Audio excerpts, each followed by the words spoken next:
E aí, galera, beleza? Aqui passando para mais um episódio do podcast da Virada, o meu, o seu, o nosso podcast Serviço Social. Desta vez, iniciando aqui uma temporada que está sendo feita em parceria com o MESP, que é o Programa de Extensão lá da Universidade Federal de Pernambuco, que fala sobre a memória e história do serviço social em Pernambuco. Esta parceria que não é nova, quem acompanha aqui o podcast há um pouquinho mais tempo já lembra que tivemos uma parceria aqui na nossa segunda temporada falando sobre o serviço social, a história do serviço social em Pernambuco. Se você ainda não acompanhou, acompanha que está muito boa.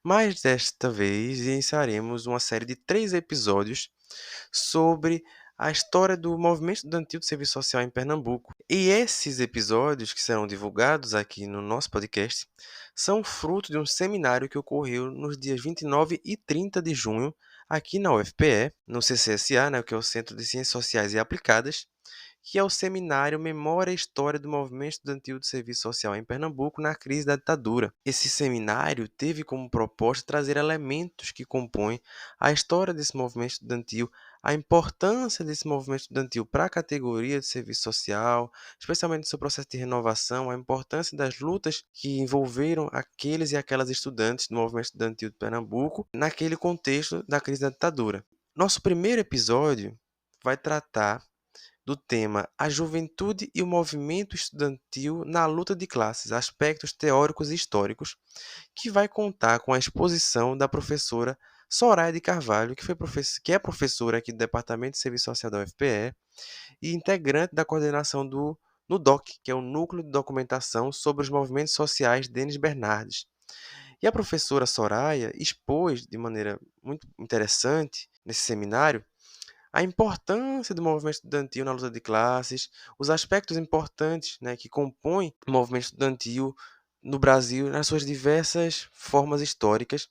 É um episódio muito interessante. Acompanhe, lembrando que todo o material que a professora vai fazer menção durante a sua fala, né, na sua exposição, está disponível no site do MESP, né, que vai estar aqui na descrição desse áudio. Todas as dúvidas que vocês tiverem também, acesse o site do MESP para conhecer também um pouco mais do material e conhecer um pouco mais desse projeto de extensão que é feito aqui na Universidade Federal de Pernambuco, sob a coordenação do professor Adilson, que é parceiro aqui do podcast, que vocês que já acompanham também já ouviram o professor falando aqui sobre. Então é isso, espero que gostem desse episódio.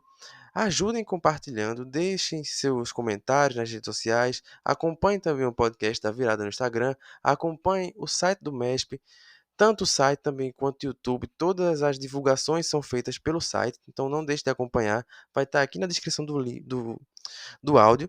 Espero que gostem desse episódio, aproveitem e nos vemos no nosso próximo episódio do podcast da Virada. Essa mesa tema é a juventude e movimento estudantil na luta de classes, aspectos teóricos e históricos. Então, a nossa ideia é não só falar do movimento estudantil sob a ditadura, não só falar sobre o movimento estudantil no Brasil, mas fazer uma trajetória bem mais ampla do significado, né, do papel da juventude, principalmente dessa juventude estudantil, os processos de transformação social, suas potencialidades, seus limites.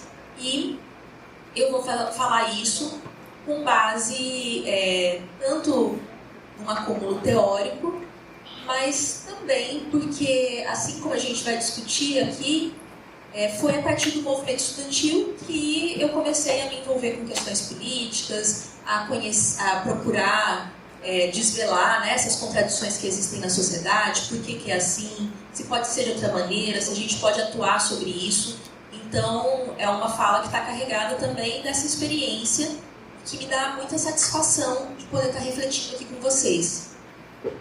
Essa reflexão, ela não tem como não ser uma reflexão crítica, né? Então não vai ser uma louvação, né? A gente vai fazer essas reflexões críticas, às vezes com pontos que podem dar uma ideia de nossa, então as tarefas são muito grandes, muito difíceis, mas sempre numa ideia de reconhecer a realidade para poder atuar melhor sobre ela, e não para identificar as dificuldades e paralisar diante delas. Então, eu espero que também, além de ampliar um pouco o conhecimento de vocês sobre esse tema, ajude a aproximar, né, os estudantes que estão aqui, da atuação política, da militância, que é uma dimensão tão importante da nossa formação e inserção na sociedade. Então, vamos lá. Comecei aqui com uma citação do Che Guevara. É uma que talvez seja conhecida, que fala assim: ser jovem e não ser revolucionário é uma contradição genética. Muito bonito, né? Aí tem uma de um político conservador que diz quase a mesma coisa, aqui de um jeito piorado. Fala assim, que é o Georges Clemenceau, político francês: um homem que não seja socialista aos 20 anos não tem coração. Um homem que aos 40 anos ainda seja socialista não tem cabeça. Notem que essas duas citações, ela tem o mesmo conteúdo, de que a característica de ser revolucionário é algo que corresponde à juventude. E ela traz uma perspectiva, que é claro que o Che Guevara está falando aqui, né, de uma forma poética e tal, mas ela traz um elemento que às vezes atribui o engajamento político do jovem, o radicalismo, a uma coisa de idade. Isso é da idade, vai passar, né? E é uma visão perigosa, porque parece que é uma coisa então que é só da idade, parece que é algo biológico, são os hormônios, né, que estão atuando, parece que é algo psicológico, né? Tem autores que aceitam toda a sua sociologia da juventude na questão psicológica. Né? Pega lá a ideia do Freud, o jovem está em contestação com a autoridade do pai, né? A autoridade paterna, por isso que ele se revolta na sociedade, porque ele está contra toda a autoridade. Então, é claro que, para entender a juventude, existe uma dimensão biológica, existe uma dimensão psicológica, mas ela não explica o engajamento, né? E também traz uma ideia complicada de que todo jovem é revolucionário. A gente está aqui, só tem Che Guevara aqui, né? Todo mundo, né? E não é a realidade. Há muitos jovens que são indiferentes, que são apáticos. Há muitos jovens que são reacionários, conservadores. Há muitos jovens que são reformistas, que acham que poderia ter um sistema capitalista com menos desigualdade, com mais inclusão. E há uma parcela dos jovens que se identifica com ideias revolucionárias, mas que também, para se tornar revolucionário, precisa ainda avançar nesses conhecimentos, né, na experiência. Então, eu coloquei essas duas citações de abertura para a gente procurar perceber o limite dessa abordagem. E como um convite para a gente, então, se não é uma coisa genética, biológica, psicológica, por que os jovens têm um papel destacado, importante na luta de classes? Então, é esse o convite que a gente vai fazer.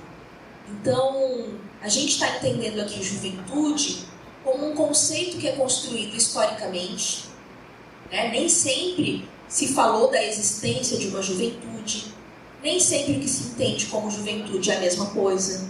Até mesmo recentemente a gente tem tido no Brasil uma alteração, por exemplo, da datação do que é ser jovem. Antes a gente considerava jovem quem era dos 15 aos 24. Agora a gente considera dos 15 aos 29. Né? Porque há algumas décadas atrás, uma moça de 29 anos já é uma pessoa, quase uma senhora, né? Já está na sua maturidade. Então, tem elementos aí históricos para a gente identificar o que é ser jovem, né? Não apenas elementos biológicos e psicológicos. É claro que a juventude, nessa fase, né, entre a infância e a vida adulta, ela tem esses aspectos biológicos, mas ela vai ser profundamente marcada pelo momento histórico e também vai ser atravessada pelos antagonismos de classe. Porque se para os jovens de classe média, das classes médias mais abastadas ou das classes dominantes, tem todo um processo para se desvencilhar da família. Em famílias trabalhadoras em que já muito cedo se inicia o trabalho, essa inserção, né, produtiva, ela acelera processos também de maturidade. Ela altera como é que se vivencia a juventude.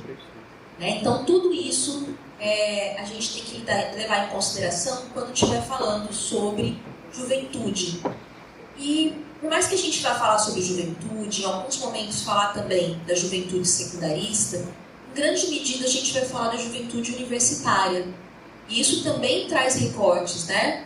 Porque ao longo da história da universidade, ela vai tendo uma certa ampliação, ela passa, né, do momento em que surge a universidade aqui no Brasil de uma característica muito restrita, né, de uma formação só ligada mesmo àquelas famílias quase que aristocráticas, né, para um momento em que ela se abre. Ah, sim. Tá dando para passar? Tá no slide da universidade?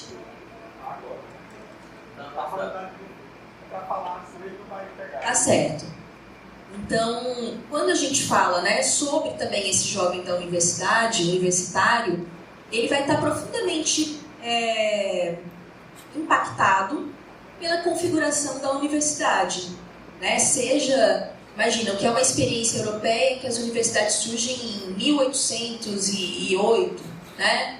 O que é uma experiência aqui no Brasil, que tem um surgimento muito tardio das universidades, né? Mais tardio do que vários países da América Latina. O seu caráter, quem é que era estudante universitário?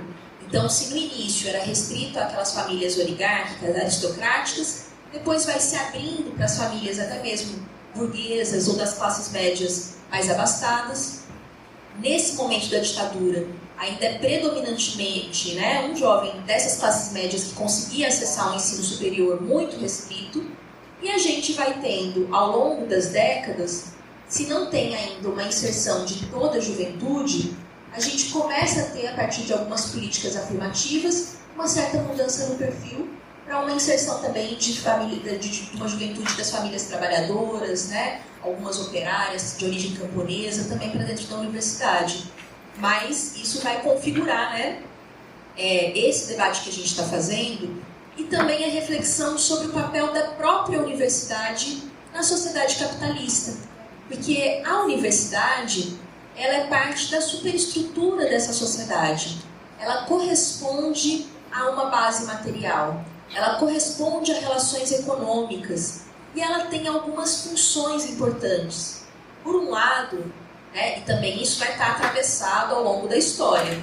Então, numa Europa, ainda na transição do feudalismo para o capitalismo, a universidade serviu para desenvolver a ciência, o conhecimento, a ruptura com o obscurantismo. Ela teve esse elemento. E a gente tem também um aspecto, né, já na sociedade capitalista, que a universidade ela tem um papel na legitimação ideológica, é parte da reprodução do sistema, ela tem uma relação com o processo produtivo por meio do desenvolvimento de pesquisas, por meio da formação de mão de obra, né, qualificada, mas também o acesso à universidade ele é uma aspiração das classes populares, ele é uma aspiração dos trabalhadores. Não só a universidade, o acesso à educação de forma geral. Ao longo da história, o movimento operário sempre teve uma aspiração de que seus filhos pudessem se escolarizar. Isso está lá no manifesto do Partido Comunista, né, quando fala, né, a defesa de que todo deveria ter ensino para toda criança, todo jovem. Está na experiência da Comuna de Paris, em que eles vão tirar o controle da educação das mãos da igreja, falar a educação tem que ser científica, tem que ser laica, né, em todos os processos históricos, nos processos de luta.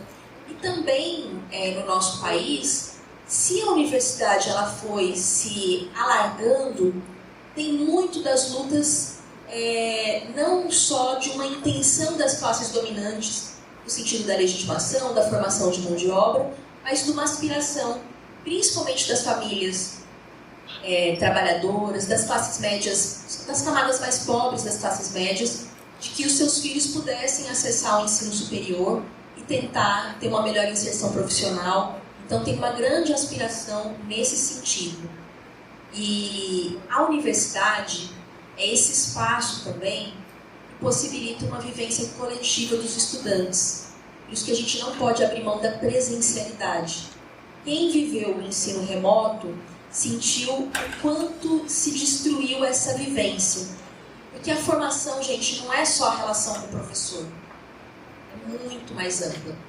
É a relação com os colegas, com o ambiente universitário, com pessoas de outros cursos, com os terceirizados que estão no campus, com tudo, né? Então, a vivência coletiva também, esse momento, tanto na escola como na universidade, que o estudante sai só daquele núcleo familiar e ele se encontra com outras pessoas na mesma condição que ele, né? Não todas as mesmas condições, mas algumas condições compartilhadas, isso possibilita uma ruptura temporária, tanto com o passado desse jovem, ou seja, a sua origem social.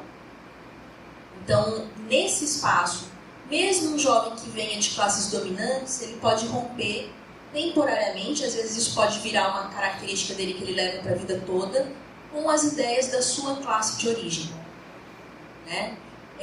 E também com o seu futuro, né? Como um profissional isolado, né? Dentro do mercado de trabalho, em concorrência com outros trabalhadores. Então, esse momento da universidade ele é muito rico nessa formação política, porque tem esses elementos que são elementos que possibilitam que os estudantes, inclusive, se vinculem com a luta mais geral dos trabalhadores. Então, ao longo da história do movimento estudantil, se percebe isso, o momento em que os estudantes podem fazer esse vínculo. Aí, passando o slide, então, a juventude, portanto, ela, ou os estudantes, não dá pra gente falar que é uma classe social. Às vezes se fala vulgarmente, né? Classe estudantil, né? Mas a juventude, os estudantes são uma categoria social. Para eu saber, esse jovem, a que classe ele pertence, eu posso ter como critérios tanto o papel que ele já ocupa na produção social, a gente tem uma parcela significativa da juventude, que é uma parcela que já trabalha. Então eu coloquei aqui algumas fotinhas, né? Uma juventude camponesa, né? Que está aqui no cantinho. Infelizmente, será que precisa desligar a luz para ficar mais visível? Alguma coisa que fique melhor? Porque para as imagens, principalmente, tem um probleminha de luz, de cor, né? Mas tem uma juventude camponesa. Um jovem estudante, a gente não sabe, né? O seu papel na produção.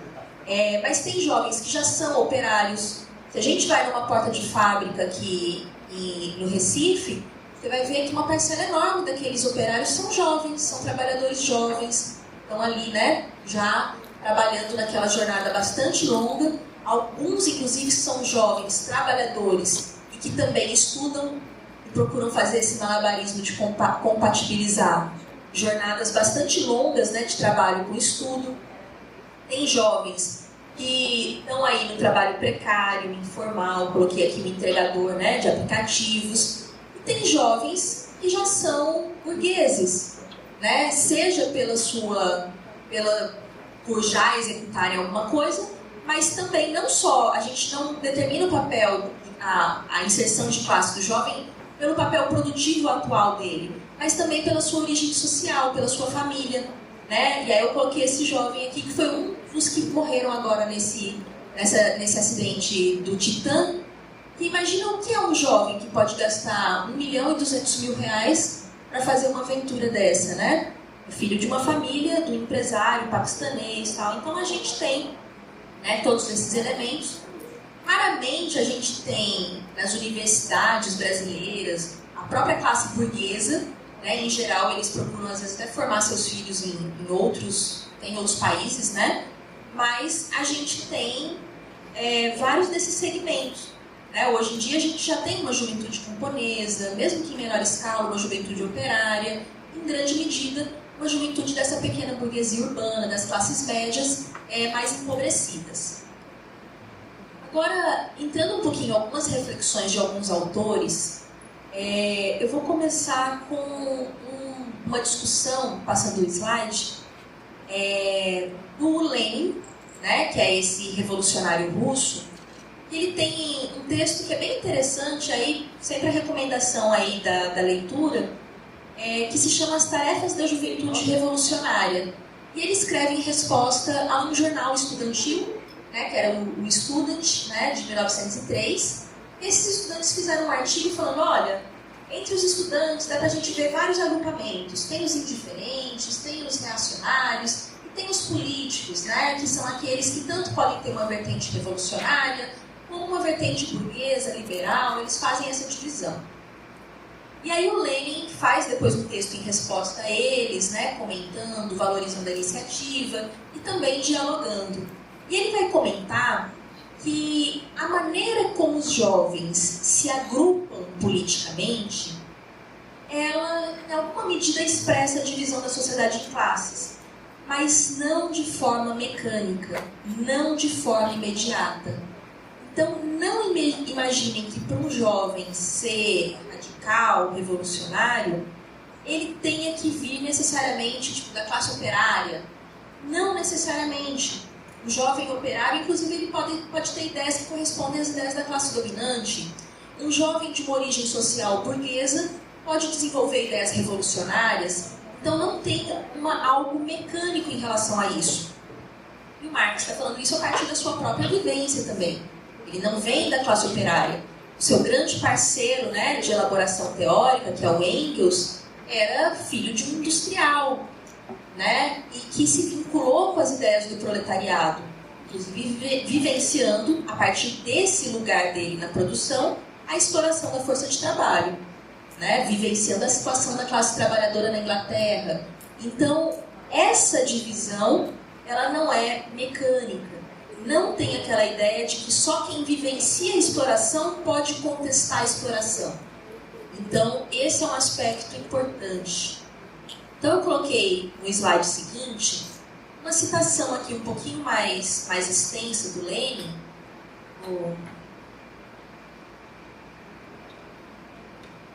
e explica um pouco mais essa ideia. Então, que diz o seguinte: a divisão de classes é naturalmente o fundamento mais profundo do agrupamento político. É ela que, em última análise, determina sempre, naturalmente, esse agrupamento. Mas esse fundamento profundo só se revela no curso de desenvolvimento histórico e à medida que cresce a consciência dos participantes e criadores desse desenvolvimento.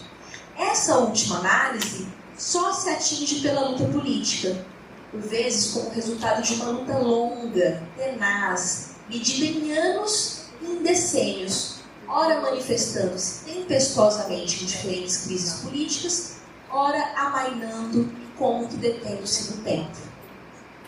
Então, se eu olho, por exemplo, Nenita comentou, né, que teve eleição por comune, aqui na UFPE teve 6 chapas, né? Se eu olho essas chapas, será que eu consigo já falar, essa aqui é a juventude operária, essa é a juventude pequeno-burguesa, essa é a juventude burguesa? Não necessariamente, né? Porque vai ser necessário o enfrentamento, a luta, para que às vezes se revele essa conexão mais profunda entre as classes sociais e os agrupamentos políticos. Lembrando que teve uma chapa até liberal, né? Então, assim, aí essa fica um pouquinho mais fácil. Mas não se enganem achando que esses jovens são jovens burgueses. Muitas vezes são jovens de famílias também trabalhadoras que são levados para esse mau caminho, né? Então acontece também. No texto seguinte, no slide seguinte, uma citação do Trotsky, né? Que no texto mais longo, que é uma carta à juventude, é uma carta belíssima, né? Assim, que já tem vários outros elementos, mas eu pensei um elemento só, que ele fala como a característica dessa juventude socialista, revolucionária, é esse autossacrifício até mesmo. Quando o jovem ele compreende uma causa, ele se dedica a ela, ele é capaz de, até o fim, até mesmo arriscar a sua vida. E a gente fala isso não é só em relação à ditadura, não. A gente pode ver nas jornadas de junho de 2013, quando um jovem vai e enfrenta a polícia. A gente pode ver em várias lutas que estão acontecendo agora no mundo. Agora na França, ontem mesmo estava tendo uma explosão, né, contra o assassinato de um jovem na periferia ali, né, em torno de Paris. Então, nesse enfrentamento, às vezes esse jovem vai no espírito de, às vezes até mesmo dar a sua vida nessa luta. Mas ele está falando que só entusiasmo, espírito de sacrifício não é suficiente. Então ele diz assim: o mais contagiante entusiasmo rapidamente esfria-se ou evapora se não encontra uma clara compreensão das leis do desenvolvimento histórico. Então, o movimento estudantil, o movimento da juventude, que se amparar só no entusiasmo, né, provavelmente ele vai dar lugar ao que acontece muitas vezes. E ele comenta aqui nessa partezinha que eu tirei. É aquele jovem super radical, e depois tem alguma experiência ruim no movimento e vira um reacionário. E começa a falar, olha, isso não presta, perdi, né, meu tempo. E depois vira um burocrata extremamente, né, conservador. Né? Quantos, né, não fazem esse trajeto? Né? Então ele fala de conhecimento e experiência e ao mesmo tempo não dissipar o espírito lutador, o auto-sacrifício revolucionário e a disposição de ir até o final. Essa é a tarefa da educação e da autoeducação da juventude revolucionária. Então é um processo de educação e também de autoeducação. Então aquele jovem que se identifica com as ideias revolucionárias, ele também precisa ter um processo de autoeducação, de buscar se politizar, de aprofundar, de não ficar só na superfície dos problemas, porque senão ele pode depois regredir tudo isso que a consciência dele conseguiu avançar. Agora eu vou passar para algumas ideias, e tem um ensaio, né, passando o slide, tem um ensaio do Ottaviani que se chama O Jovem Radical. Ele está dentro de um livrinho de Sociologia da Juventude e foi publicado em 68, mas que o Ottaviani já tinha publicado em 62. Então, ele está escrevendo aqui não com base na experiência da luta dos jovens de 68, mas ainda antes. Né? Ele está escrevendo com a experiência ali da Revolução Cubana, né? A partir desses elementos. E ele vai procurar entender como explicar sociologicamente o radicalismo político. E aí, da juventude, né? E ele vai falar que isso é um tipo peculiar de consciência social. E se é uma consciência social, isso é algo histórico. Então, lembrando, não é genético, não é psicológico, é histórico, é social, que é desenvolvido pelo jovem em condições determinadas. Nesse material, ele vai falar, inclusive, como é sobre o capitalismo que o jovem se torna um elemento decisivo nos movimentos sociais, tanto nas correntes de esquerda como de direita. E ele, além de dar o exemplo da Revolução Cubana, ele também dá o exemplo da juventude hitlerista. E foi um momento na Alemanha em que você tinha um percentual de jovens muito maior na juventude hitlerista do que na juventude da social-democracia. Então, quando ele está falando de radicalismo da juventude, é um radicalismo que pode ir para diferentes extremos, a esquerda e a direita. Ele fala também essa mesma ideia, que um jovem que vem da pequena burguesia ou da burguesia, ele pode atuar em choque com os interesses da sua classe de origem. E que essa inserção em um grupo mais amplo possibilita a emergência dessa consciência social. Essa consciência pode adquirir um grande grau de consistência. Então, é uma possibilidade. Significa que vai todo mundo conseguir isso? Não. Muitos vão ficar na superfície. Mas pode haver um alto grau de consistência, inclusive a ponto disso marcar esse jovem para o resto da vida. Eu queria pedir para o Lucas agora colocar um filme, que é o Minha Primeira Tarefa, que, gente, é um filme que vocês precisam assistir. Ele é muito bonito, tem só 25 minutos, está na página do Mestre também. E ele traz a experiência da Revolução Cubana e como a Revolução Cubana foi em 59. Espera só um pouquinho. Em 1961, eles fizeram uma campanha de alfabetização. Falaram, em 61, em um ano, a gente vai acabar com o analfabetismo em Cuba. E eles conseguiram. Foi reconhecido, né, pela Unesco, pela ONU, por todo mundo, que Cuba conseguiu erradicar o analfabetismo. E como eles fizeram isso? Engajando a juventude. E não tem só esse filme, tem esse filme que é Minha Primeira Tarefa, que é o depoimento de um cantor que eu imagino que poucas pessoas aqui conheçam, mas também vale muito a pena conhecer, que se chama Silvio Rodrigues. E o Silvio Rodrigues, Raquel ali até já sentiu um calorzinho no coração, né, Raquel? É uma coisa linda, e tem inclusive músicas do Chico Buarque que são do Silvio Rodrigues, tipo Yolanda, né? Pequena Serenata Diurna e tal. É um cantor maravilhoso que se engajou, e ele fala como que o engajamento político dele começou nesse momento, né? Então, eu peguei só 5 minutos do filme pra gente ter esse gostinho, para depois vocês assistirem na íntegra. E a mesma diretora, a gente conheceu porque ela procurou o pessoal do MESP, pelo estudo que eles fizeram sobre Paulo Freire, que é uma diretora norte-americana. Ela também fez um outro estudo sobre maestras, acho que chama, né? Que é o outro documentário, que é só sobre as meninas, que foram essas jovenzinhas. E é maravilhoso, gente. Tem uma menininha até de 7 anos que falou para os pais, eu quero ajudar a alfabetizar. Alfabetizou lá um idoso, não sei quem. Então é uma coisa assim, maravilhosa. Então eu vou colocar para vocês assistirem e depois a gente segue. É um lindo, né, gente? E é muito bonito. E não tem paralelo se vocês falarem, mas é igual o voluntariado no capitalismo. É igual os corpos de paz que os Estados Unidos fizeram, de pegar os jovens e colocar na América Latina. Não tem paralelo. Porque não é para amortecer uma situação, não é para ocultar a opressão. Tanto é que Cuba foi o primeiro país, e ainda hoje acho que é o único, que erradicou totalmente o analfabetismo. Tipo, nem os Estados Unidos fez isso, né? Então, mesmo com toda a riqueza acumulada, uma ilha, né, tão pobre como Cuba conseguiu fazer isso. Então é uma experiência muito bonita. Então, eu acho que Silvio Rodrigues, no seu depoimento, traz isso, né? Também que isso adquiriu uma consistência. Não foi uma coisa que marcou a vida dele para frente. Eu acho que essa frase dele de que, olha, os jovens, eles querem grandes tarefas, tarefas nobres. E se eles estão metidos em misérias, né, em mesquinharias, é porque eles não estão enxergando essa possibilidade.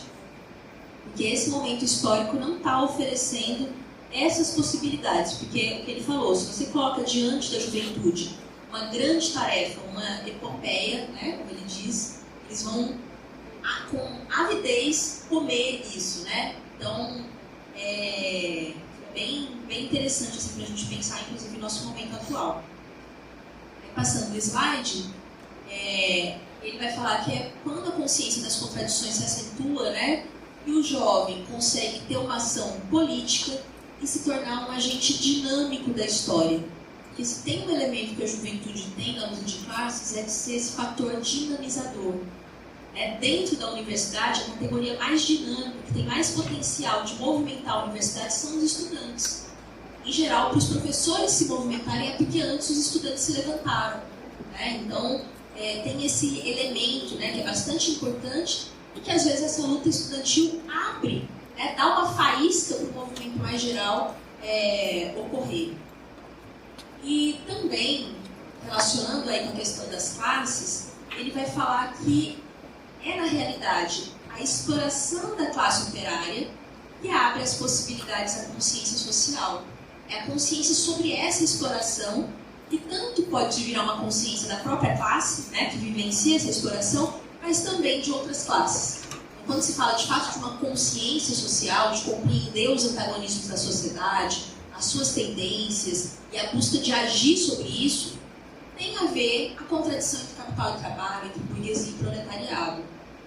E aí ele fala, né, assim como aquela citação do Trotsky, que muitas vezes, passada a juventude, o indivíduo, aí aquele que é a classe dominante não conseguiu capturar ideologicamente na juventude, depois ela consegue ajustar aos padrões, às normas vigentes, e isso acontece bastante.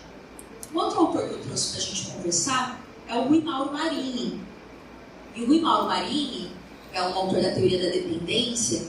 Ele vai falar que a radicalização estudantil, né, principalmente a universitária, ele tem origem na questão universitária. O que seria essa questão universitária? É a contradição entre as reivindicações das classes médias e populares de ampliação, melhoria da educação e os interesses das classes dominantes que, na verdade, querem a educação só ajustada para um seleto grupo e também que buscam limitar o orçamento para usar os recursos para outras coisas, né? Então, essa contradição, né, essas tendências do sistema e as necessidades das massas levam os estudantes, né, a poderem orientar a sua ação para o terreno da luta de classes. E, passando o slide, ele vai dizer que os problemas do movimento estudantil, que quer se tornar um fator de transformação social, só pode se resolver fora do movimento estudantil, ou seja, a partir das condições de organização e de ação que prevalecem no seio do movimento operário. Também, uma autora, né, que é bem importante para a gente no estudo do movimento estudantil é a Maria Alice Forati, né, que ela fez a tese dela de doutorado, que é o estudante na transformação da sociedade brasileira. E que ela também vai falar isso, olha, o estudante tem um papel bem importante, mas ele é coadjuvante no processo de transformação social. Essa atuação dele só consegue ter uma expressão renovadora quando se associa a outras forças sociais de renovação. Então isso se dá por meio da própria aproximação com o trabalho partidário, porque os estudantes têm os seus problemas sindicais, condição de estudo, alimentação, a moradia, né, essas questões mais próprias das condições de estudo, mas elas estão conectadas com questões mais gerais dessa sociedade. E, em geral, para conseguir fazer esse vínculo com os problemas mais gerais da nação, acaba sendo necessário se vincular ao movimento mais amplo dos trabalhadores e também às suas expressões político-partidárias. Ainda, né, sobre os estudantes, nesse livro do Eric Hobsbawm, que é a Era dos Extremos, ele vai falar como, a partir da década de 50, tem uma mudança geracional nesse mundo capitalista. É um momento em que tem uma presença muito maior da juventude. Que isso se manifesta, né, passou o slide? Isso se manifesta, né, em vários países, essa concentração de jovens. E ele fala, se é verdade que desde a feudalidade os reitores já falavam dessa característica dos jovens, expansivos, alegres, né, com uma certa rebeldia, mas é nesse momento que a juventude se torna um fator importante na cultura e na política. E o Hobsbawm ele vai descrever como esses jovens não só estavam presentes, mas eles tinham uma grande capacidade de dar visibilidade às suas reivindicações. Porque ele vai falar principalmente da juventude de 1968. Né? Então, passando o slide, primeiro tem aqui uma cena do maio de 68 em Paris. Então, esses jovens estudantes que estão ali no protesto, né, que partiu da Universidade de Nanterre, né, que era uma universidade que era fruto de uma expansão já no bairro operário, muito conectada com as lutas operárias que aconteceram lá antes, e tem uma explosão dessa juventude que muitas vezes se apresenta só como foi porque não queriam que separasse meninos e meninas nos dormitórios, mas é muito mais profundo do que isso. Esses jovens eles estavam como parte das lutas mais gerais contra a guerra do Vietnã. Pouco tempo antes tinha tido o assassinato de um jovem alemão em protesto contra a guerra do Vietnã, e aí os estudantes franceses fizeram atos também. É um momento que os jovens franceses eles estão contra o processo de colonização da África. Então, a colonização da Argélia, por exemplo, ainda se manteve, né, por muito tempo como uma colônia francesa. É um momento que eles estão se identificando. E que eles falam já nos seus manifestos, desde o dia 22 de março, que foi o primeiro dia, né, de protestos ali radicalizados, eles não queriam ser meros reprodutores dessas relações capitalistas. Eles queriam se vincular com os interesses dos trabalhadores. e aí eles sofrem a repressão policial e várias vezes a repressão consegue abafar o movimento, mas tem hora que ela joga gasolina na fogueira. Foi isso que aconteceu lá. Isso explodiu, de forma autoritária se tentou invadir policialmente a universidade, e as universidades elas têm autonomia, a polícia não pode entrar, né, à torto de direito. Então isso gerou uma grande comoção, um grande movimento de ocupações de escolas, de espaços. Essa juventude, ela procurou quebrar o bloqueio do Partido Comunista Francês, que nesse momento era a base do governo e apoiava inclusive o colonialismo lá da Argélia, e falava para os trabalhadores não se juntarem com o movimento estudantil. Tem os documentos do Partido Comunista Francês, do seu órgão estudantil. E esses jovens de outras vertentes políticas, anarquistas, maoístas, trotskistas, eles vão às portas de fábricas chamar os trabalhadores.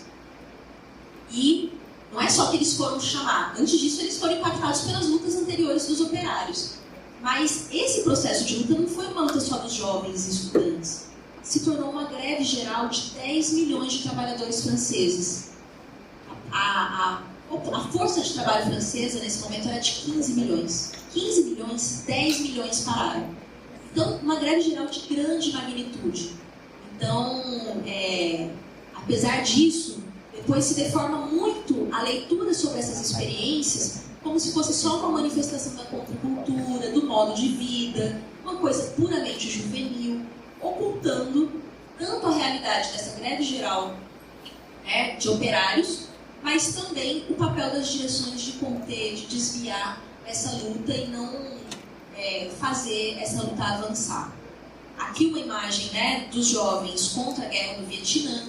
Nós não vamos lutar nem outra guerra dos homens ricos, né? Então o movimento nos Estados Unidos contra a guerra, às vezes se lembra só do aspecto da contracultura, do movimento hippie, que foi um componente, mas foi um movimento muito forte, né? O pessoal queimando as suas convocatórias para ir para a guerra, né? Porque imagina o que era você ser convocado para ir lá para o Vietnã matar aquele povo que estava tentando se libertar, né? Assim, então foi algo de muitas contradições. Aqui, né, essa juventude negra nos Estados Unidos, que em grande medida integrou o Partido dos Panteras Negras, né?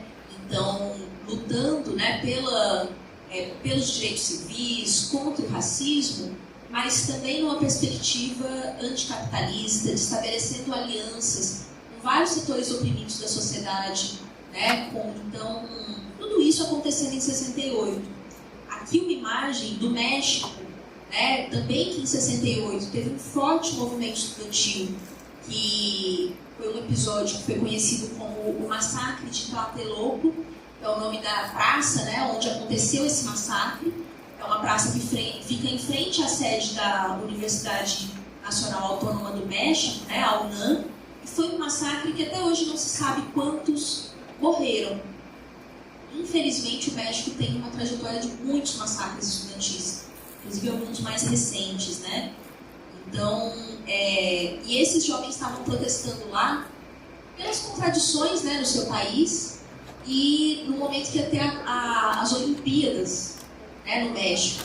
E eles queriam usar a visibilidade das Olimpíadas para manifestar sua indignação, as suas reivindicações. E eles foram massacrados, mas ainda assim, essa contestação apareceu, né? É das Olimpíadas do México que tem aqueles jovens negros que ganharam, né, aquele no esporte de atletismo, que subiram no palco com uma luva negra em referência aos Panteras Negras.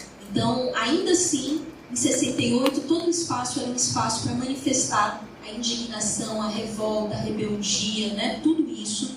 E isso também não acontecia só nos países capitalistas.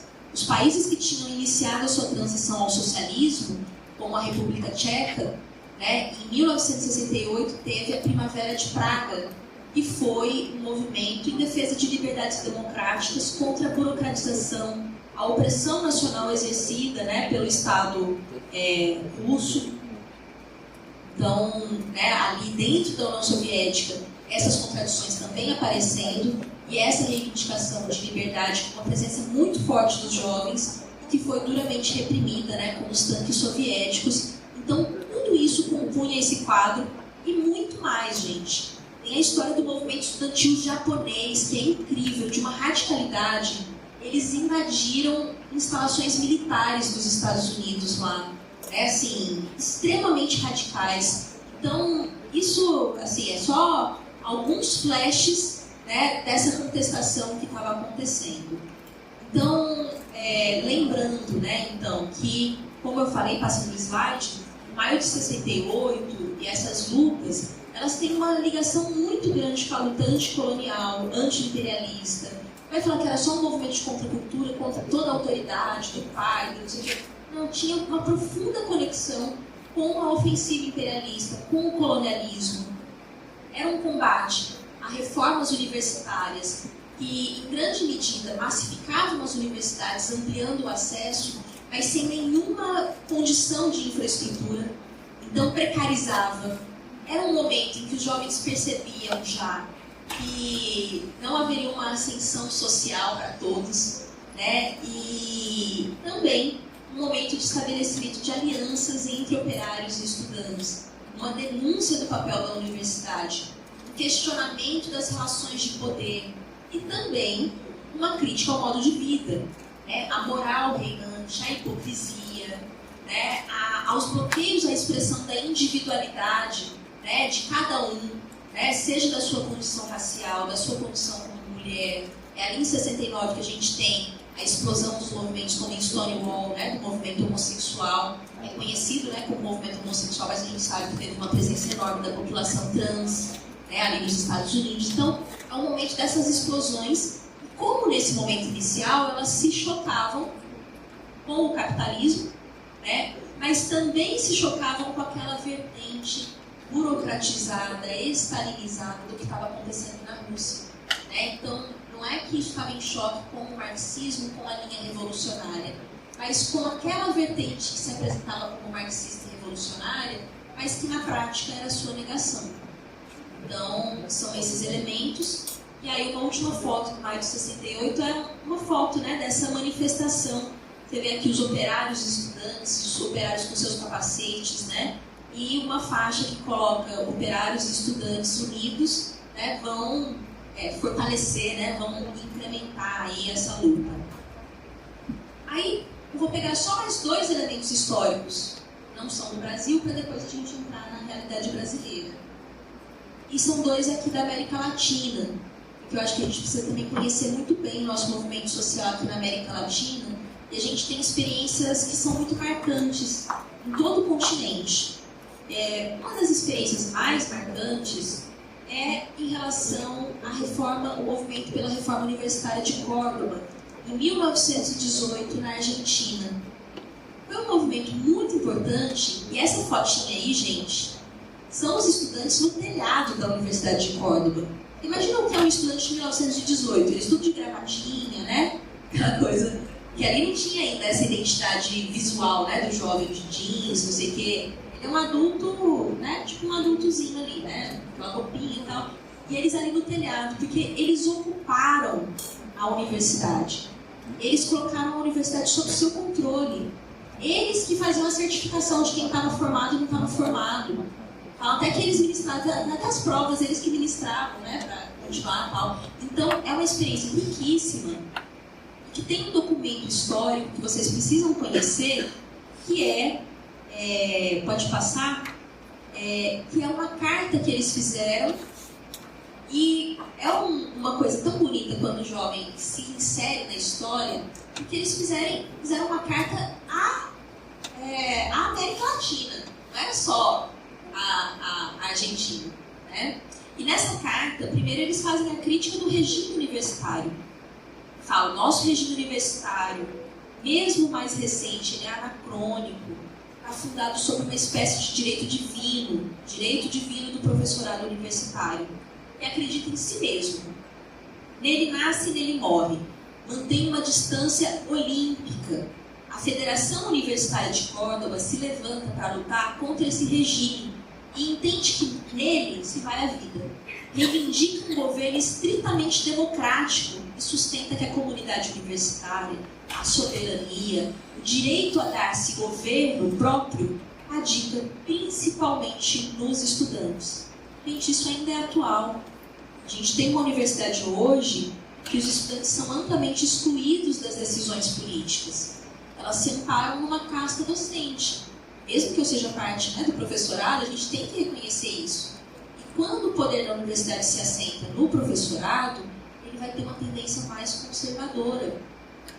Então aqui eles reivindicavam que o poder da universidade tinha que ser compartilhado entre estudantes e professores. A realidade da América Latina tem presença menor dos técnicos administrativos, né? Então, quando eles falavam do governo tripartite, era estudante, professores e egressos. Eles deveriam ter o governo da universidade.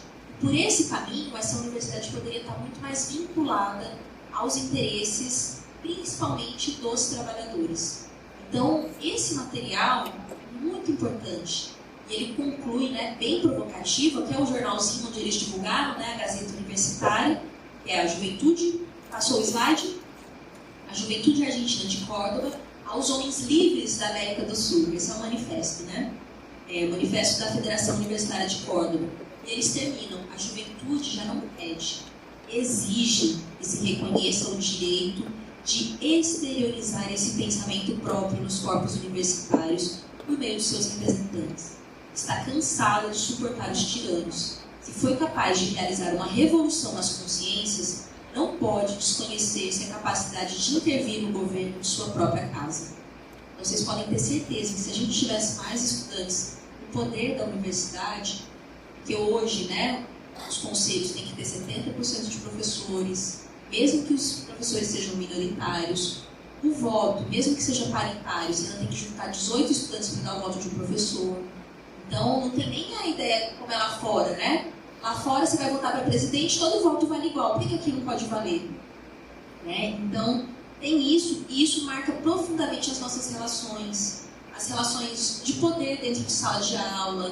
Né? Ah, eu vou responder isso porque eu sei que o professor quer ouvir, sabe?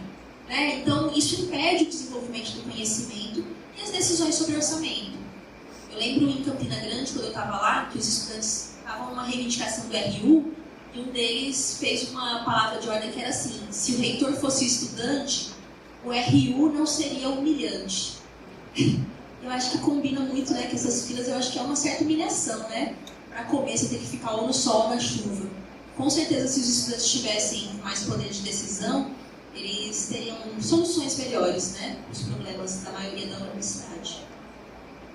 Uma outra experiência que eu acho muito rica é a experiência boliviana, que eu trouxe aqui os materiais da Federação Universitária da Bolívia, e já em 1938 eles tiveram um manifesto, né? Então ali eles já se vincularam às ideias trotskistas já bem cedo, e esse manifesto da Federação Universitária Boliviana, ele diz que o problema da universidade não vai se resolver, só vai se resolver na luta de classes, que uma nova universidade só vai ser fruto de uma nova sociedade sem classes, estruturada pelo proletariado no poder. E eles, inclusive, avançam em relação a essa ideia de aliança operária-estudantil. Eles falam que a questão não é só de uma aliança, não é porque estudante não é classe, mas sim que os estudantes têm que se colocar sob os interesses da classe operária. É assim que eles vão conseguir solucionar os seus problemas. E aqui uma imagem que é de um pintor muralista, que é o Miguel Alandia Pantorra, que era um pintor, inclusive militante, que fundou a Central Operária Boliviana. Também é toda uma riqueza essa experiência de luta, e esse mural dele se chama A Reforma Universitária. E a Bolívia também vivenciou em 1970 o que eles chamaram de uma revolução universitária. E os estudantes tomaram o poder da universidade, expulsaram os burocratas, instituíram um cogoverno paritário entre docentes e estudantes, se incorporaram à Central Operária Boliviana, colocaram o poder da universidade subordinado à Assembleia Geral Universitária. Então, as decisões dos rumos da universidade dependiam da Assembleia Geral Universitária, instituíram cátedras paralelas, que era a ideia de que eu quero cursar essa disciplina não com esse professor, mas com outro por dia, e colocou estudantes e operários na direção da universidade. E é claro, para ter um movimento estudantil tão radicalizado, é porque tinha uma fração revolucionária na classe operária. Isso não vem dela própria. Então, aqui, nos documentos, a Assembleia Popular, que foi uma experiência praticamente soviética, né, de uma comuna que aconteceu na Bolívia em 1971, e aí a Assembleia Popular fez uma carta para a Universidade Boliviana. E eu acho isso um dos documentos mais belos sobre a universidade, porque é a classe operária falando a sua análise, mas uma classe operária com consciência de classe. E eles falam assim, aqui uma imagem, passou o slide? A imagem de um mineiro, né? Que é o operário boliviano, operário do setor extrativista. E ele fala assim, nós os mineiros somos conscientes que cada profissional que geralmente atua contra nós na vida diária nos custam um pulmão. E o mínimo que podemos pedir é que os nossos pulmões sejam melhor administrados. Isso ainda não é a revolução universitária, mas é um retorno à sensatez. Olha o que é a consciência de uma classe que sabe que é ela que produz a riqueza. E ela sabe que quem sustenta essa universidade é a riqueza da classe operária. Quem paga o meu salário é o trabalho dessa classe operária que foi explorada lá, de onde se extraiu a riqueza. Então, quando fala, nossa, mas o que tem a ver o operário na direção da universidade? Que essa resposta explica muito bem, né? Então, é muito forte isso. E eles, inclusive, eles se contrapõem àquela ideia assistencialista que às vezes aparece na extensão. E fala assim, o pensamento pequeno burguês retorceu o sentido de integração da universidade ao povo, convertendo em uma assistência filantrópica. Isso manifesta uma forma de paternalismo, de um auxílio transitório aos problemas imediatos dos setores explorados. Para nós, na atual conjuntura, a verdadeira integração não é outra senão o entroncamento das lutas universitárias no combate que trava o povo boliviano. Então, isso é muito bonito, porque mostra que há uma disputa na universidade pela direção, pelos rumos da universidade, entre a classe dominante, que quer subordinar a universidade aos seus próprios interesses, mas também entre as classes dominadas, que podem ter nas universidades, principalmente a partir desse elemento dinamizador que são os estudantes, um fator de contribuição para as lutas para superar esse sistema. Então, essa parte introdutória foi até aqui, dessa questão mais geral. Aí na tela de vocês, um livro que é bem referência sobre a história do movimento estudantil no Brasil. Se chama O Poder Jovem, a história da participação política dos estudantes brasileiros. Ele é, o pessoal fala que é tipo a Bíblia do movimento estudantil, né? Porque ele conta essa história e foi escrito por jovem, né? Assim, principalmente nesse sentido ampliado, até de 29 anos, então ele deve estar aí nessa faixa, e alguém que vivenciou o movimento estudantil. E a primeira edição desse livro, inclusive, é interessante porque ela foi feita em 1968, um pouco antes do AI-5. Para sair, tinha um prefácio de um general, um prefácio bem anticomunista, inclusive, falando, olha, isso aqui é legal, mas isso tal. Mas também não é um livro de perspectiva comunista, é uma perspectiva mais nacionalista, tal. Mas ele traz a história do movimento estudantil desde o Brasil colônia. É a ideia dele, aí até 68, e depois ele foi fazendo reedições, eu coloquei algumas delas aí, e nessas reedições ele foi ampliando até a última, que é essa que está aí mais recente, né, menorzinha, que vai até 2004. Então ele analisa até ali a chegada do Lula ao poder, a relação com o Lula já ali no começo. Então não é um texto acadêmico, é um texto que tem muito assim uma visão, de alguém engajado naquele processo, mas que traz elementos históricos e traz reflexões, e traz também uma das leituras aí sobre o movimento estudantil, então fica como recomendação. E várias informações a gente acabou pegando de lá, Então ele faz um percurso do movimento estudantil antes da Uni, Então menciona lá no Brasil colônia que em 1710 teve uma tentativa de invasão dos franceses no Rio de Janeiro, e foram cerca de 500 estudantes que foram à linha de frente e expulsaram essa invasão.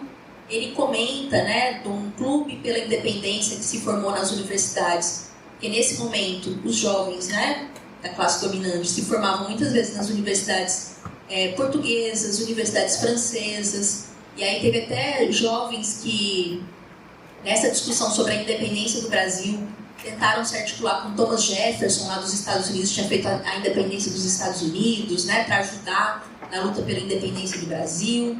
Tem toda uma certa participação dos estudantes, né, em trazer essas ideias, né, que eles tinham acesso na Europa para cá, e isso também em conexão com processos como a Inconfidência Mineira, em 1789. No Brasil Império, eles falam, né, da participação estudantil na campanha abolicionista e republicana, e também na revolta do Vintém. Como esse negócio dos 20 centavos é antigo, né? Já naquele momento uma luta contra o aumento da tarifa dos bondes, né? Na Primeira República, ele menciona, né, que quando teve o massacre de Canudos, em que inclusive as lideranças foram degoladas, os estudantes da Faculdade de Direito da Bahia se manifestaram, né, contra essa manifestação de uma barbárie social, né, como que esse Estado republicano que se erguia como uma novidade já começava seus primeiros passos com essas práticas, né? Mas também na Primeira República dá para se ver uma total desconexão desses estudantes com o movimento operário. Então, diferente do que a gente viu ali, né, da reforma de Córdoba, uma aspiração de unidade com os trabalhadores, aqui os estudantes estão totalmente de costas. Dá para a gente ver que todos esses processos, os estudantes, na verdade, estão integrando um processo político mais geral, né? As lutas, as disputas entre as frações das classes dominantes, né? Nesse aspecto.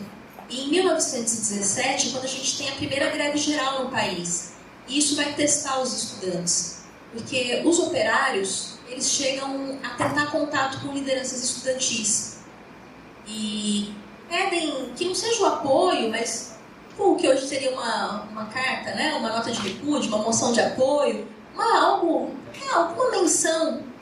E o que tem nos relatos aí, né, que o Arthur Koerner coloca no livro dele, é inclusive que provavelmente esse jovem que foi procurado, como era filho de industriais, foi lá e avisou o pai, né? Olha, cuidado, vai ter greve aí. Então, em vez de apoiar, ainda ajudou na delação, né, do movimento. E tem antecedentes aí de tentativas de criação de entidades estudantis, como a Federação dos Estudantes Brasileiros em 1901, mas ela não conseguiu se prolongar. Em 1910 tem o primeiro Congresso Nacional de Estudantes. Na Segunda República também se mantém essa característica dos estudantes participando das lutas políticas ali no terreno da própria classe dominante, como foi o movimento constitucionalista lá de 32 em São Paulo, campanha eleitoral de 37, que eles se agrupam em torno de uma das candidaturas, e também a partir de 30, e com o desenvolvimento do processo da criação do PCB em 22, aí já em 30 surge a juventude, a União da Juventude Comunista, né? Então, isso ali naquele momento, assim como e também já surge na juventude aquela expressão à direita da juventude integralista. Então, são agrupamentos aí que já vão acontecendo, confirma bem o que a gente já viu do ponto de vista teórico, né? Como que o agrupamento da juventude está ligado com a dinâmica das classes e com o agrupamento político mais geral. E aí, coloquei uma foto aqui da greve geral de 17.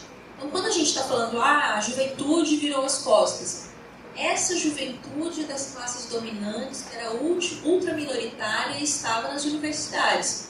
Porque vejam essa foto, procurem, eu sei que a qualidade do expositor às vezes não ajuda tanto, mas procurem ver a idade dessas pessoas. Vocês conseguem ver aí na frente que tem até crianças, né? Tem crianças ali, crianças operárias, que tinha trabalho infantil, né? Desde a mais tenra idade. Várias dessas pessoas aqui são jovens. Então, tem uma juventude operária que estava nessa luta, né? Mas não nessa particularidade de ser uma unidade estudantil. Também participando das lutas da sua classe ali junto, né? Assim como quando a gente vê os documentários sobre as lutas no campo aqui dos trabalhadores rurais, a gente vê depoimentos de crianças que são cortadores de cana, que estão lá e tal, né? Então, a gente, quando está falando da juventude universitária, sempre tem essa dimensão, né? Dessa segmentação. Então, fazendo um panorama, né? A UNE é criada em 11 de agosto de 1937, né? Por isso que 11 de agosto é o dia aí do estudante, né? Aí olha aqui, as mocinhas estão aqui, né, na foto, e falam que na fundação elas levavam um bombom para cada, né, para cada estudante que estava presente lá. E a UNE foi fundada dentro daquela lógica do Estado corporativo, do Estado novo. Né? Ela é formada naquela ideia do Estado ter uma relação com as categorias profissionais e aí também essa organização dos estudantes nesse aspecto. Então a UNE ela não surge com uma independência perante o governo, ela surge com a presença do presidente, com a presença do ministro da Educação. Então ela surge, de certa forma, atrelada ao Estado, nessa dinâmica do Estado corporativo, né, do Estado Novo. Ela se engaja nas lutas daquele período, mas que são lutas junto com o próprio governo. Como o governo tinha ali uma característica nacionalista, ele tem alguns elementos, por exemplo, essa característica do nacionalismo de procurar ter o controle das fontes de matéria-prima, então indo contra aqueles projetos de, já no início das descobertas de petróleo, de já entregar para o capital estrangeiro. Então, a campanha do Petróleo é Nosso vai ter grande participação da UNE, né, até se conseguir mesmo o monopólio estatal do petróleo, a fundação da Petrobras. Já nos anos 1960, a gente tem um percurso de aproximação dessa juventude também dentro do processo político mais amplo, né, da luta pelas reformas de base. E a UNE ela vai passar a desenvolver também o seu Centro Popular de Cultura, o CPC da UNE, que se desenvolve tendo como embrião o movimento de cultura popular que se desenvolveu ali a partir da década de 50, né, aqui em Pernambuco, que se desenvolveu sob o governo de Arraes, com aliança, né, com o Partido Comunista, né, com expressões no teatro, nas artes plásticas, em vários aspectos, que é a ideia de uma arte engajada, vinculada com o povo, e vinha junto também com as campanhas de alfabetização, todo esse processo. E isso depois vai reverberar numa iniciativa da UNE de ter o CPC, esses centros de Centro Popular de Cultura, né, da UNE.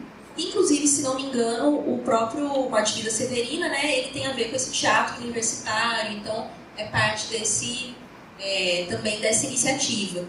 E é também nessa década de 60, pré-golpe, que eles realizam, como parte do CPC, esse projeto da UNE Volante. Eles vão circular pelo país mesmo, levando, né, peças teatrais, produções, né, audiovisuais, tem todo o desenvolvimento, né, do cinema nesse período e tal, levando essa defesa das reformas de base e dessa vinculação dos estudantes com as camadas populares.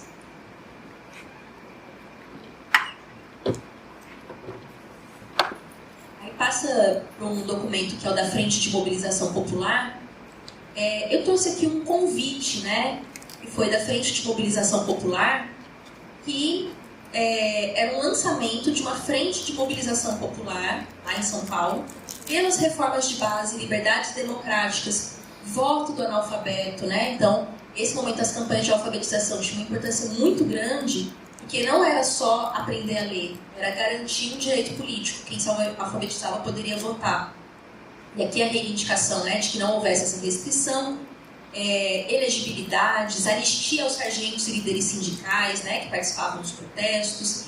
E aí aqui quem estava participando? O Partido Socialista Brasileiro, o Pacto de Ação Conjunta, a União Estadual dos Estudantes, a União Paulista dos Estudantes Secundaristas, a Frente Agrária, a Frente Universitária, a Mocidade Trabalhista, né? Então é assinado ali, né, e fala da presença de quem ia estar ali.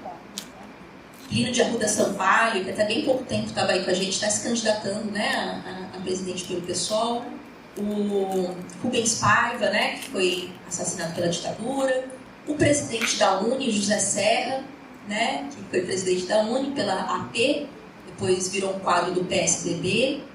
e o presidente da Confederação Nacional dos Trabalhadores da Indústria.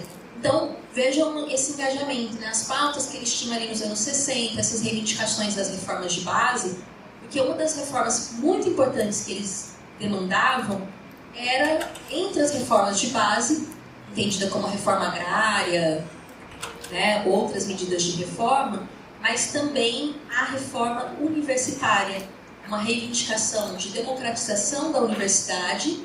É um momento em que se vivenciava a crise dos excedentes, porque o ensino sempre foi muito restrito no Brasil, mas foi havendo uma ampliação, né, do nível do ensino médio, ainda muito restrito, e naquele momento ainda não existia o vestibular.